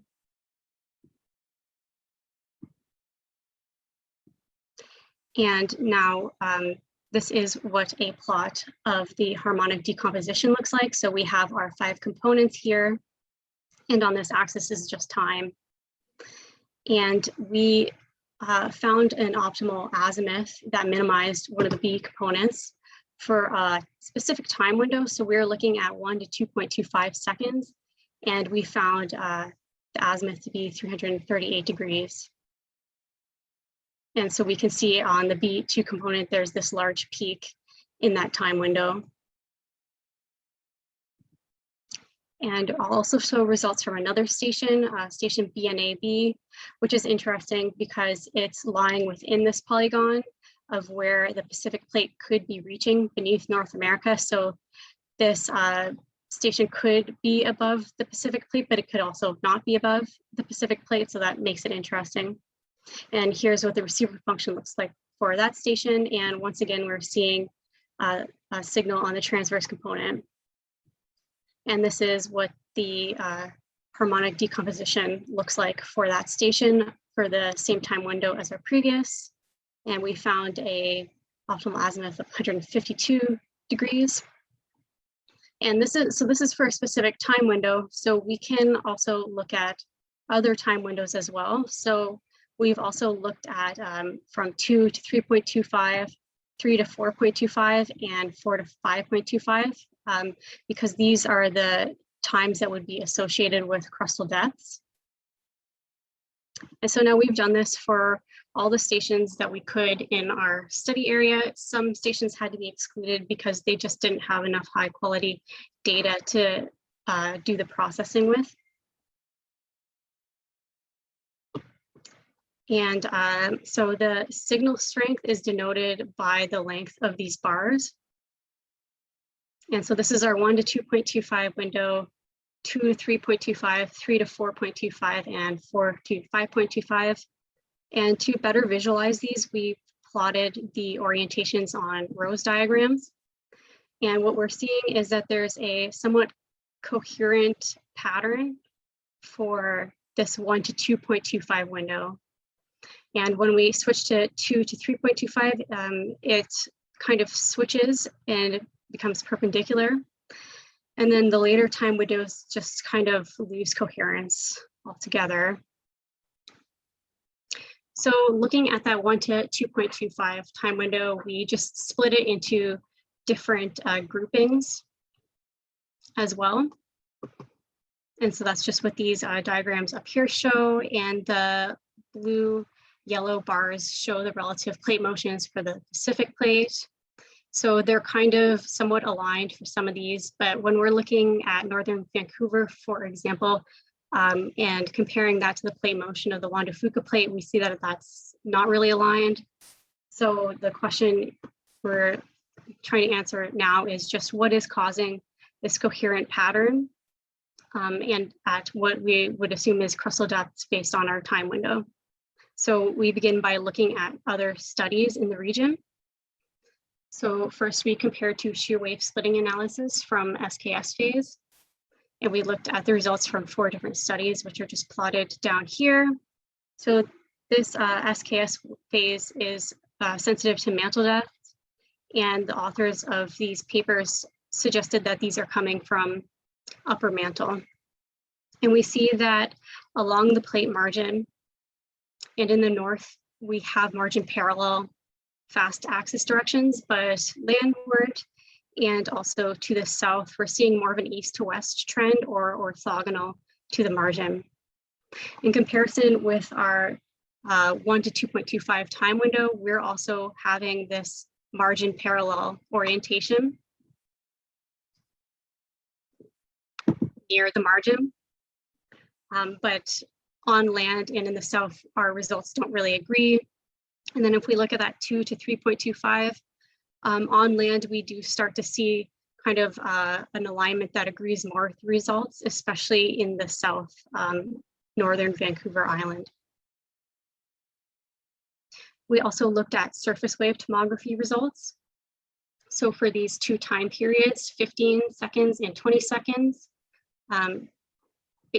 based on this sensitivity kernel, they should represent crustal depths. So that's why we chose to look at these 2. And we see that there's this mostly northwest orientation along the coast. And then as we go landward, we start to see that east to west orientation. Next, we looked at faults in the area. So first we looked at nearby faults to our stations, so faults within 5 kilometers. And in comparison to our azimuths that we found, they don't line up super well, especially in Haida Gwaii. We're seeing it's very different from the nearby faults, as well as in Vancouver.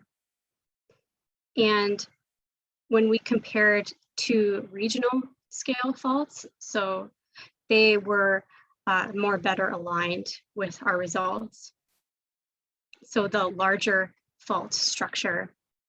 And just, we also looked at this paper on the shear zones. So this little red box here is just zoomed in here. And they said like these lineaments here are northwest oriented and on a crustal scale, so similar to our results.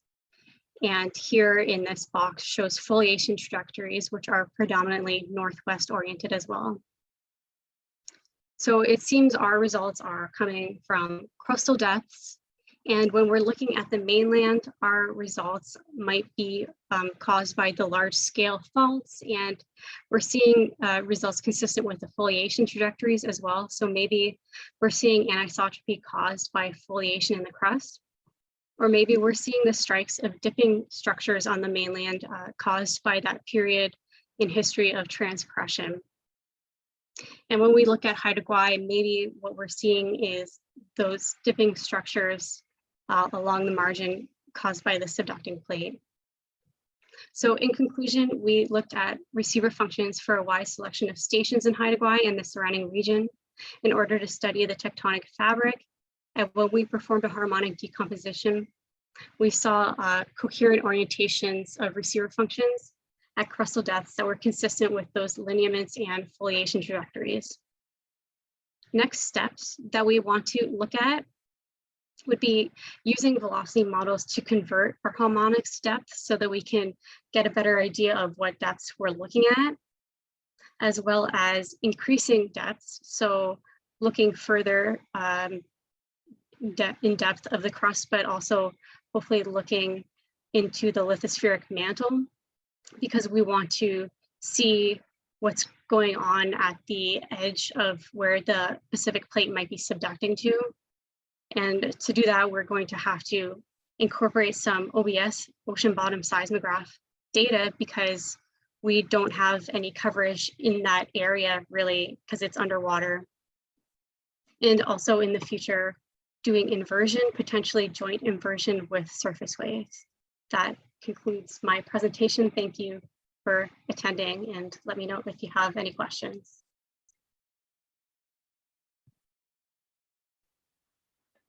Thank you so much, Taylor. That was a wonderful talk. I'm going to wait a couple of minutes for any questions.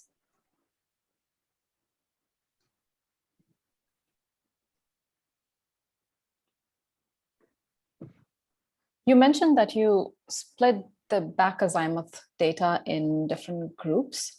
I think I missed the criteria on the basis of which you did that.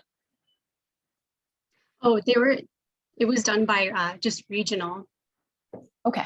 Like you're talking about not like these groups? Yes, yes. Yeah, it was just we did it by different regions. Okay. Because this is mostly associated with northern batholith line. And this is a southern batholith line, and then we're just looking at northern Vancouver Island and right. Kind of like southern Alaska, and then looking at just Haida Gwaii. I see. I see. Thank you.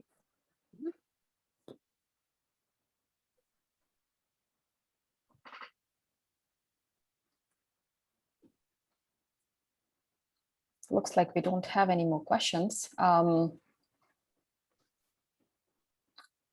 thank you so much, Taylor, for the talk. And I will now invite Omid Bagherpur to take over the role of a convener, and he will introduce the next speakers.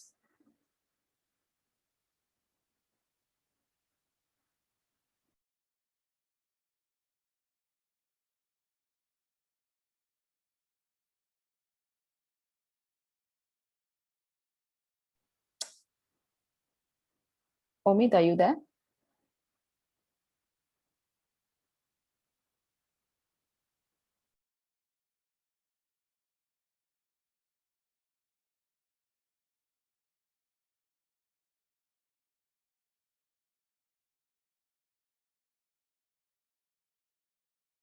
Okay, I think we will have Clément again to introduce the last two speakers. Looks like Omid is having some issues with video sharing.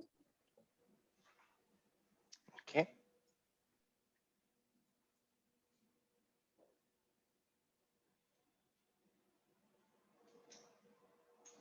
Okay. Can you see my screen?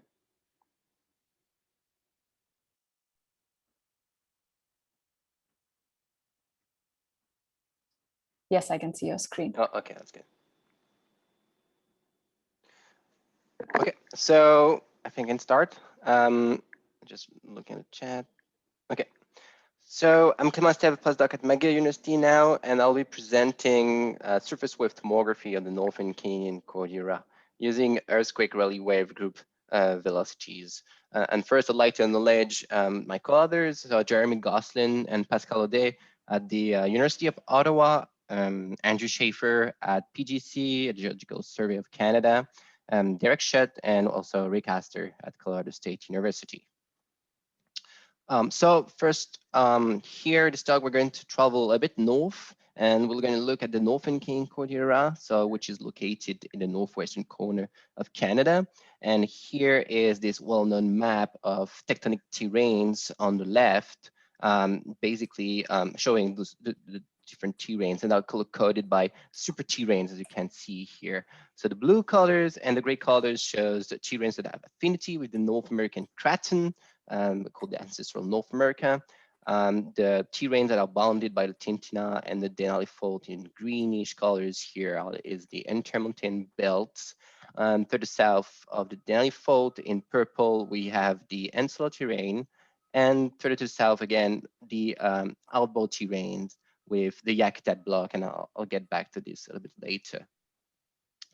Here to the right, we have a figure from Lucinda Leonard in 2007 showing the seismicity across northwestern Canada and Alaska.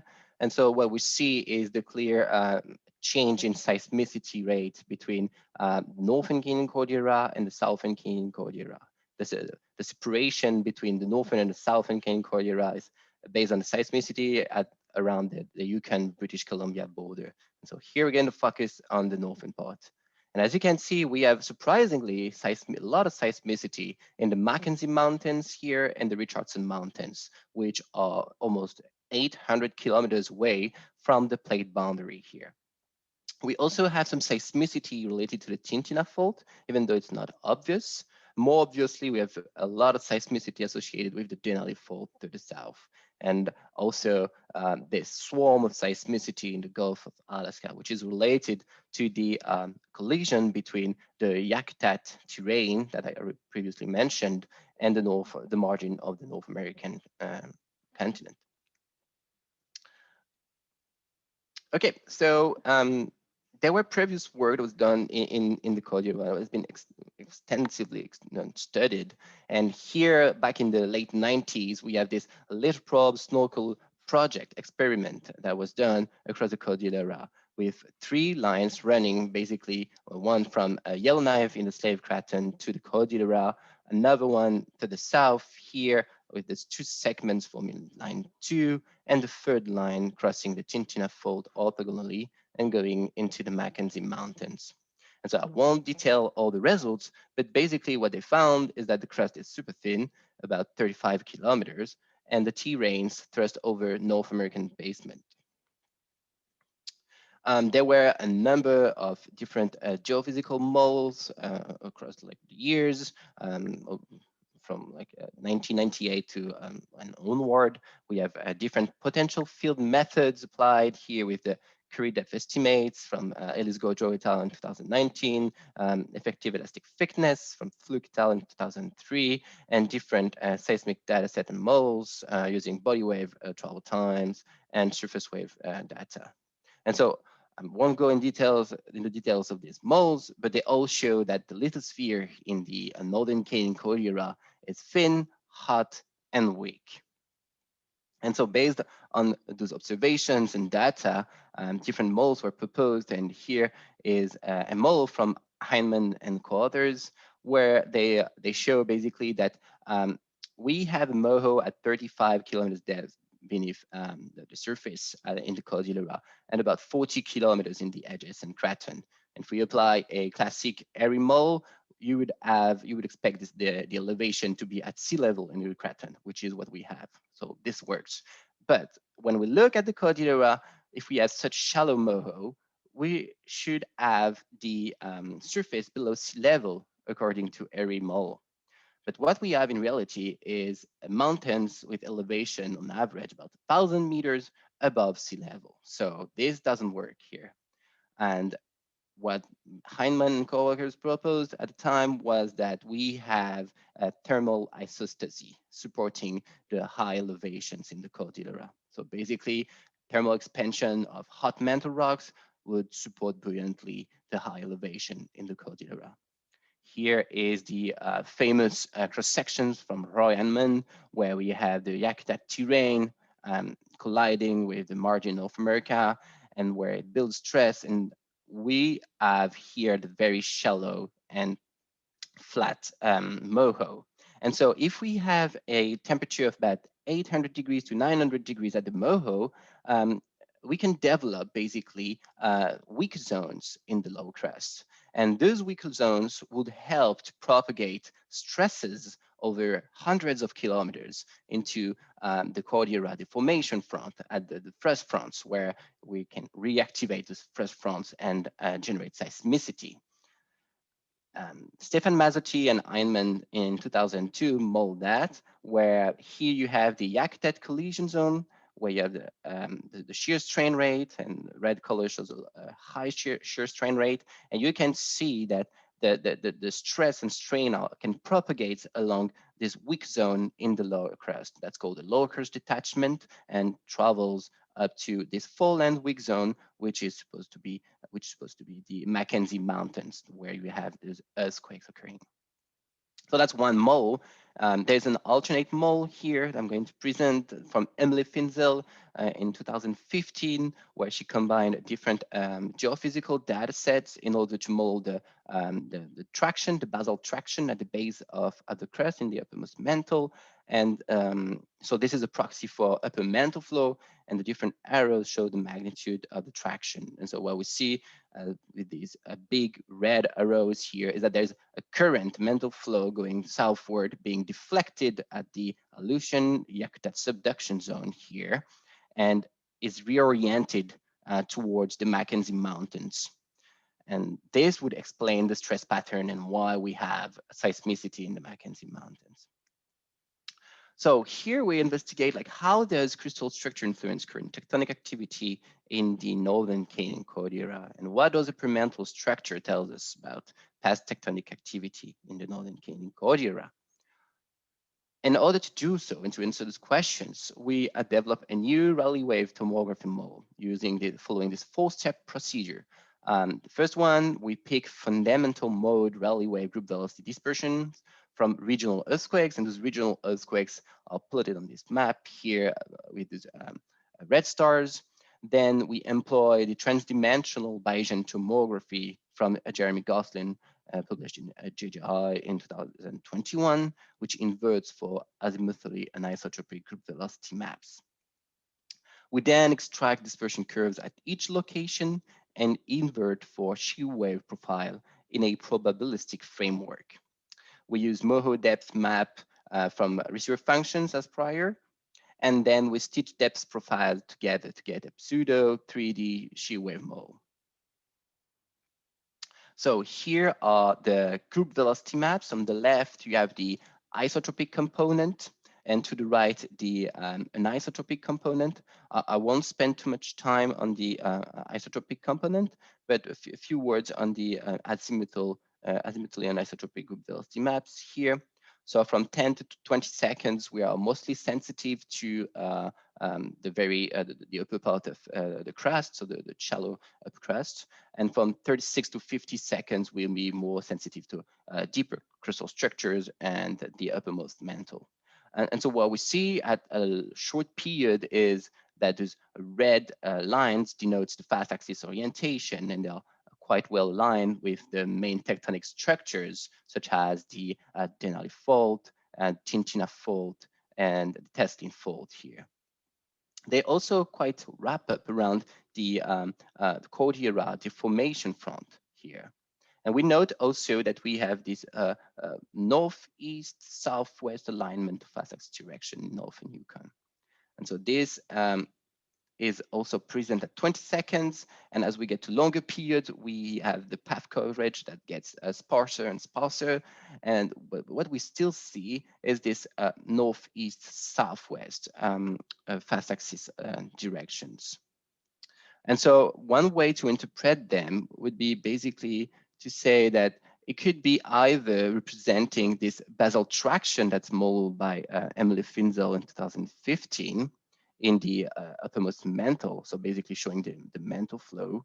That could be also associated with the influence of the Aleutian Yakutat subduction zone to the west, where we'll have our fast axis orientation being rotating as we get closer to the subduction zone.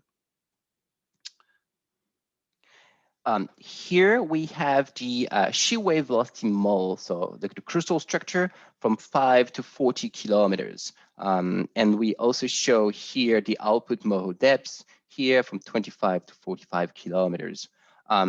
So a few words on the shallow structure.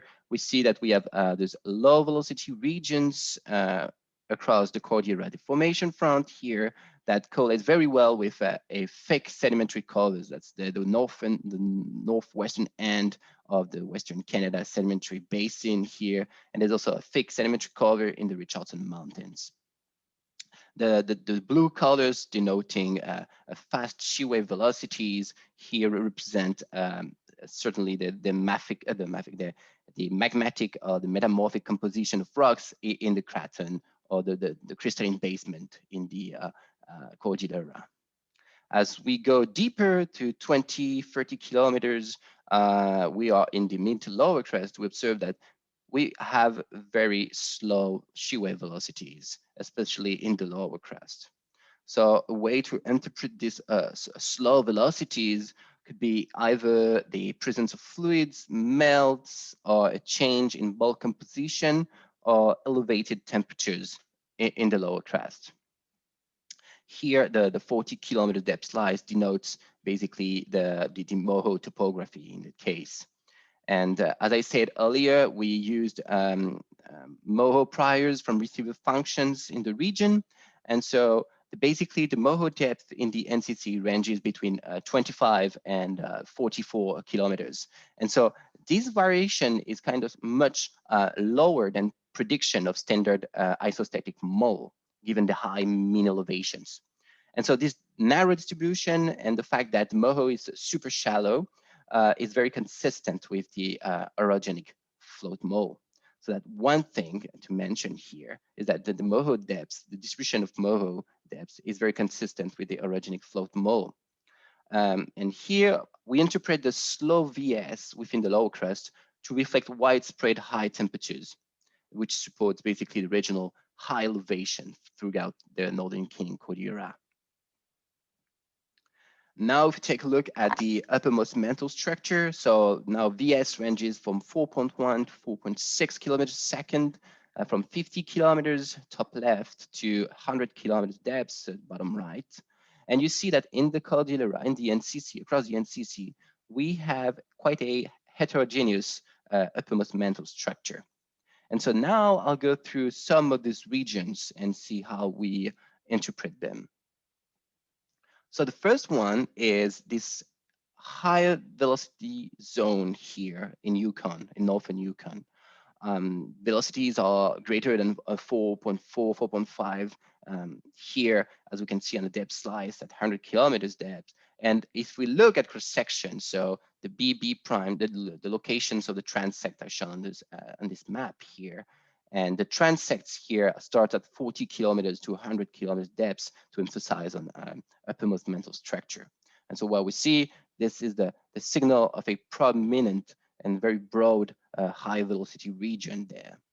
And so what we propose here is that this high velocity zone corresponds to a cratonic lithosphere, and so that supports the hypothesis of an unexposed craton called the Mackenzie craton, basically the continuation of the North American craton into the Cordillera domain. The other thing I wanted to point out here is that we have a transition from slow to fast occurring at different locations on this transect that's highlighted in red, but it's a red bar. And so it looks like the transition from slow to fast is it's almost subvertical in the Northern Canyon Cordillera on transect B, C, and D. So B, C, and D. But it's harder to see in the southern part of the NCC, but this could be the transition from slow to fast that we're looking for. And that could be basically the craton edge, the northwestern North American craton edge here. It's harder to see, but this would imply that we have a westward thickening beneath the southern NCC. Okay, the other thing that I wanted to mention is if we look at this low velocity region between the Tintina Fault and the Denali Fault here at 100 kilometers depths, we have the transect CC prime, so from the surface to 100 kilometers depths, and again from 40 to 100 kilometers depths. CC prime runs from the plate boundary to the craton here. And here we can see that there is the low velocity here, about less than 4.1 kilometers per second, 4.2 kilometers per second. And this is bounded by the Tintina Fault and the Denali Fault on both sides. Another thing that's very interesting to note is that this low velocity anomaly is below the a thinner crust, basically. So this black dashed line shows the input MOHO depths to the inversion, and the white dashed line shows the output MOHO depths from the inversion. And you can see that the crust is thinner on top of this low velocity region. If we compare with our teleseismic body wave tomography with the shear wave model that we get at 100 kilometers depths, and here's the same cross sections just going a little bit further north, we see that there is also a very low velocity anomaly here, labeled B. And so this goes into the upper mantle. So what we propose here is that we have a upwelling of hot asthenosphere, which postdates the 430 kilometers of Eocene dextral motion on the Tintina Fault. Because we know that the Tintina Fault displaced 430 kilometers sometimes between late Cretaceous and the Eocene, but most likely in the Eocene. And we showed that in a previous paper that the Tintina maybe is a translithospheric fault that displaced basically the entire lithospheric column for 430 kilometers. What we think here is that this low velocity anomaly reflects basically upwelling that would basically fill the voids progressively as the Tintina Fault moved and displaced the lithosphere here. The last thing that I wanted to show is, do we have subduction beneath the Wrangell volcanic field? So the Wrangell volcanic field is outlined here in yellow in southeastern Alaska. And you can see that we have two transects going through it, the AA prime and CC prime, which is on the very end of the Wrangell volcanic field. So we have two transects here, AA prime, CC prime. And you see that we have a high velocity zone dipping towards the northeast beneath the Wrangell volcanic field. When we look at the uppermost mantle structure, we see that this high velocity zone is about 4.5 and greater kilometers per second. And further to the south with the transect CC prime, the signal is about 4 to 4.4 kilometers per second, but we are on the edge of the Wrangell volcanic field here. So what we've done is we compare the location of this high velocity zone with the slab mold from Margaret Janamek and Bylan in 2010. And you see that there's quite a good correlation between our high velocity zone and the location of the slab mold. So we think that this high velocity zone here is a downgoing slab beneath the Wrangell volcanic field. The other thing I want to mention is that our model is capable to also resolve some fine details about this subduction zone here at the surface. We see from on profile AA prime and CC prime, the low velocity zone here in the upper crust. So we think that this is the accretionary wedge caused by the Yakutat subduction zone. And further and deeper, what we observe right beneath the Wrangell volcanic field is this low velocity region here that is more obvious on this transect CC prime from 40 to 60 kilometers depth, and here around 40 kilometers. And so we think that this could represent the mantle wedge associated to the subduction zone. So we can have like different details about this subduction zone here. And we think that this slab basically would contribute to the volcanism that we have at the surface here. And yeah, so that's what I have. So in conclusion, we saw that we have at mid to lower crustal depths, the northern conicoria rise underlain by anonymously slow shear wave velocities reflecting sufficiently elevated temperature to accommodate lower crustal flow. The high velocity zone across northern Yukon supports the hypothesis of the Mackenzie Craton. We infer a change in depth direction of the Craton edge from subvertical in the northern NCC to westward in the southern NCC. We also interpret a low velocity zone between Tintina Fault and the Danny Fault to be representative of asthenospheric materials following a pooling of asthenospheric materials following the 430 kilometers of horizontal displacement by the Tintina Fault. And lastly, the high velocity feature that is dipping towards northeast below the Wrangell volcanic field is interpreted to be a downgoing slab. And thank you.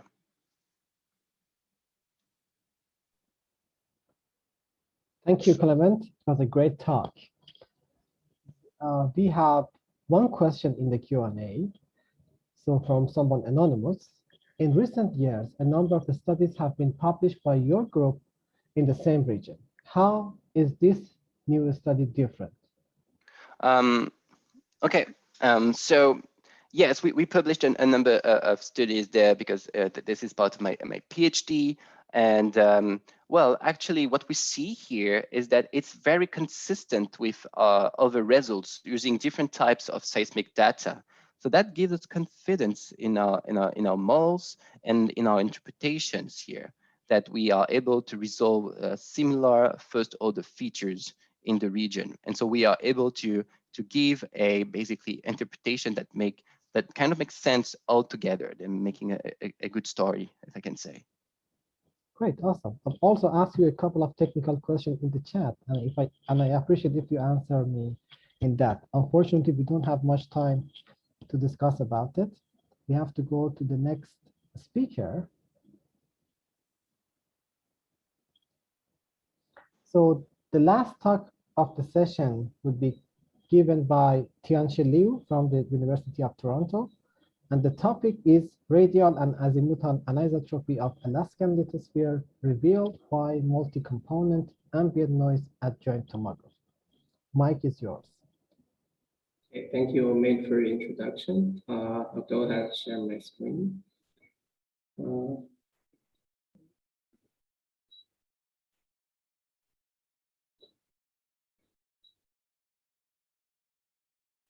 Are you seeing my screen?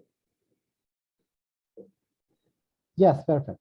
Yeah, so for the last talk today, we're going to move further west from the Canadian West Coast to Alaska. So I'm going to talk about our project on shear velocity and anisotropy of Alaskan lithosphere reviewed by ambient noise adjoint tomography. My name is Tianshi Liu. I'm from University of Toronto. And this project is a collaboration with Macquarie University, University of Alaska Fairbanks, and Nanyang Technological University. So Alaska is one of the most tectonically active areas in North America. a variety of tectonic processes such as deformation, subduction, and accretion shape this complex geologic structure in Alaska, such as mountain ridges, fault zones, volcanic fields, and mosaic terrains. So the aim of this study is to construct a shear velocity and anisotropy model of the entire Alaskan crust and uppermost mantle in order to further understand these structures and processes. And this project is really enabled by the ideal station coverage provided by the recent deployment of US array in Alaska. So the data that we use is ambient noise. Basically, we fetch continuous time series data for almost 18 months at over 400 stations. The data is processed according to the standard procedure to extract the vertical, radial, and transverse components of the empirical functions between the station pairs. And we assume that these empirical Green's functions can represent the actual Green's function with one of the stations as source and the other as receiver. To ensure data quality, only the station pairs with overlap of over 1 year and the distance of larger than 1.5 wavelength will go into the immersion. And each trace is filtered into 3 period bands, a short period 12 to 25 second band, an intermediate 18 to 36 second band, and a long period 25 to 50 second band for the inversion. Our inversion method is adjoint tomography, which is basically a flavor of waveform tomography. So this is an iterative method. Basically, we start from an initial model. We generate synthetic waveforms. We basically compare the synthetic and the data to figure out how should we update the model in order to better fit the data. And then we make that model update, and we do this whole process again and again. Basically, we start from the initial model is a long wavelength global mental model S40 RDS with a global crustal model, crust 1.0 incorporated on top. The first stage of our inversion is purely isotropic. We use only the vertical component. And in the inversion, we start from the long period band only. And after 6 iterations, we add the intermediate band. And finally, we include the short period band. This kind of hierarchical strategy is key to ensure the robustness of misfit measurement and also the model updates. After the isotropic inversion, we start to invert for radial anisotropy using the 3-component empirical Green's functions. Process is similar, and finally we invert for azimuthal and radial anisotropy at the same time. So the animation on the left-hand side illustrates the iterative model update process. Note that initially the large-scale features are updated, and as the inversion goes on, the fine details will be included in the subsequent iterations. And as the model updates, the misfit drops at the same time in each stage. So I'm gonna show our model briefly. On the left-hand side is our shear velocity model at 25 kilometers. And on the right-hand side is the model depth obtained by Miller and Moresi 2018 using P-zero functions as comparison. So basically, several prominent low velocity features are observed in our model, indicated by the warm colors, including beneath and north of the Brooks Range, the northeastern corner of Alaska, the Alaska Range, the Wrangell Mountains, and several areas in the western part of Alaska. And all these regions are associated with deep molten. And in addition, the Yakutat terrain is also featured by low velocity.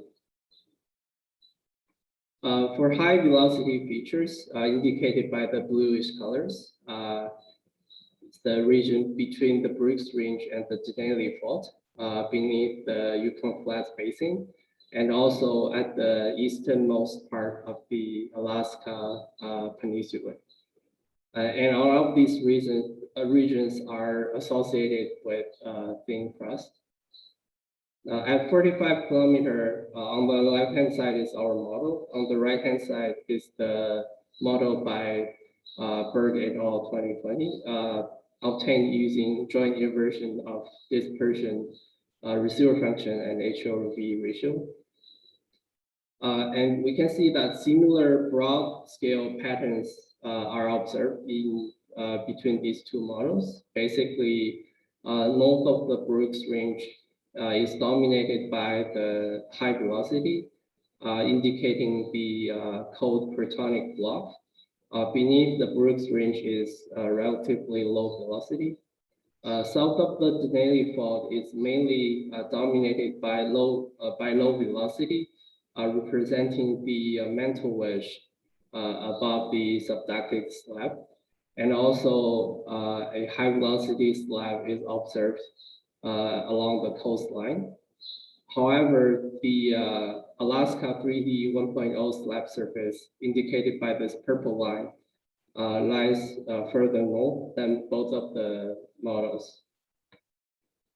We also observe relatively high velocity at the Denali volcanic gap, where the volcanic activities discontinue, and also in the western part, our model is more heterogeneous and has overall a lower velocity than the Berg et al. 2020 model.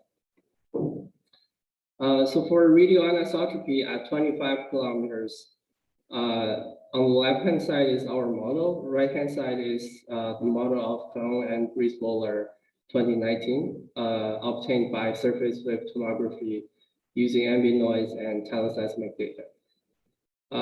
So in both of the models, we observe strong positive radioanisotropy beneath the Brooks Range, beneath the Nanana Basin, around the Prince William Sound, and also at the Seaward Peninsula. And most of these regions are documented to have experienced extensional deformation. Briefly, for the azimuthal anisotropy at 25 kilometers, the most dominant feature is this southwest northeast trending alignment of the fast axis. And this is also consistent with the Fong et al. 2020 model. So I'm gonna briefly show a model comparison. So this is our model, and several other models obtained recently using the new US array data. Although it is exciting to find consistency in the broad scale features between these models, discrepancies are also very significant between different methods. And this kind of reminds us that even though we have this wonderful data set, using seismic tomography to study the subsurface structure is still challenging. And therefore, rigorous model comparison is necessary. And also caution is needed when trying to interpret these models. To wrap up, we use 12 to 50 second ambient noise data to map crustal and uppermost mantle as velocity and anisotropy. Model is updated iteratively using the adjoint tomography method. Currently, 24 isotropic iterations and 17 anisotropic iterations have been done, and the process is still ongoing. So our model is still updating. And also we will do rigorous model comparison, and we'll validate our model with local earthquake data. Yeah, so I guess that's all. If you have any questions or comments, you can contact me via email. Thanks. Yeah, I'll stop share. Omid, I think you are muted. Oh, sorry about that. Yeah, thank you very much for your great talk. We have two questions coming up in the Q&A. One is from the anonymous attendee. Can you elaborate on the difference between your azimuthal anisotropy model and the other model? Sorry, I have to share my screen again. Yeah, go ahead. Yeah. So first off, I assume that you are referring to this page. So basically, our azimuthal anisotropy model is still kind of the inversion process is still ongoing. So this is absolutely not the final model, but the main feature agrees, which is this kind of more than 3% of azimuthal anisotropy with fast axis aligned in this direction. But also several features are kind of inconsistent at this stage. I think the most important one is the anisotropy is very strong here in the Fong et al. 2020 model, and also in the northern region. In the southeastern part, so our model has, I guess, quite small azimuthal anisotropy with the fast axis aligned along the Denali and Tintina fault, which I guess reminds you of the results Clément just showed earlier. But I think in Feng et al. 2020 model, the azimuthal anisotropy is stronger here. Yeah, but as I said, the model is still ongoing. We hope that we can see more consistency after several iterations, I guess. Okay, great. From the same person, we have another question. Okay. Your model shows very small scale features that would look like a highly damped model in traditional tomography. Are these real? Does your data have the resolution for such? Yes. Let me see. Yeah, so I think I would say compared to traditional surface wave tomography, because our tomography method is iterative, it's using the accurate forward solver.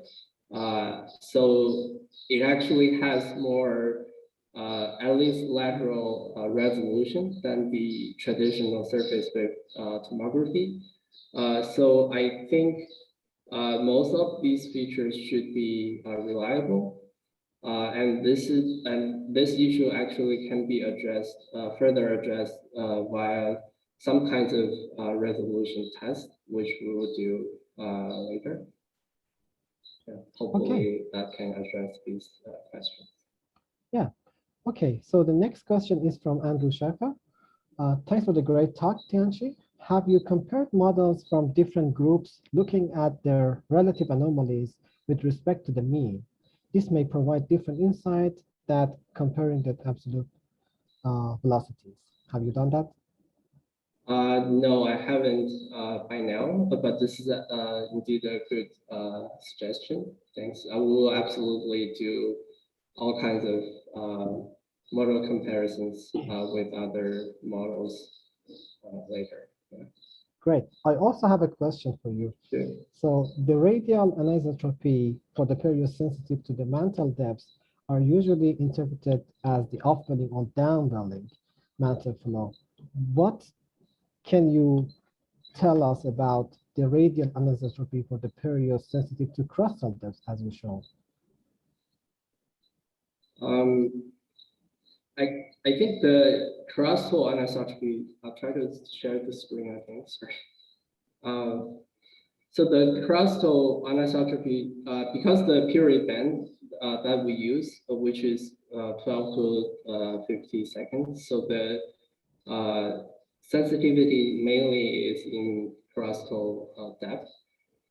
So the I think the radial anisotropy at this kind of depth is mostly related to the deformation history. Okay. So it's kind of, so because all these kind of bluish areas are have undergone extensional deformation history, and that creates this kind of radial anisotropy. Yeah. Yes, that's the short answer. Okay, thanks very much. This was the last talk of the session. I pass the mic to Bill Hayes.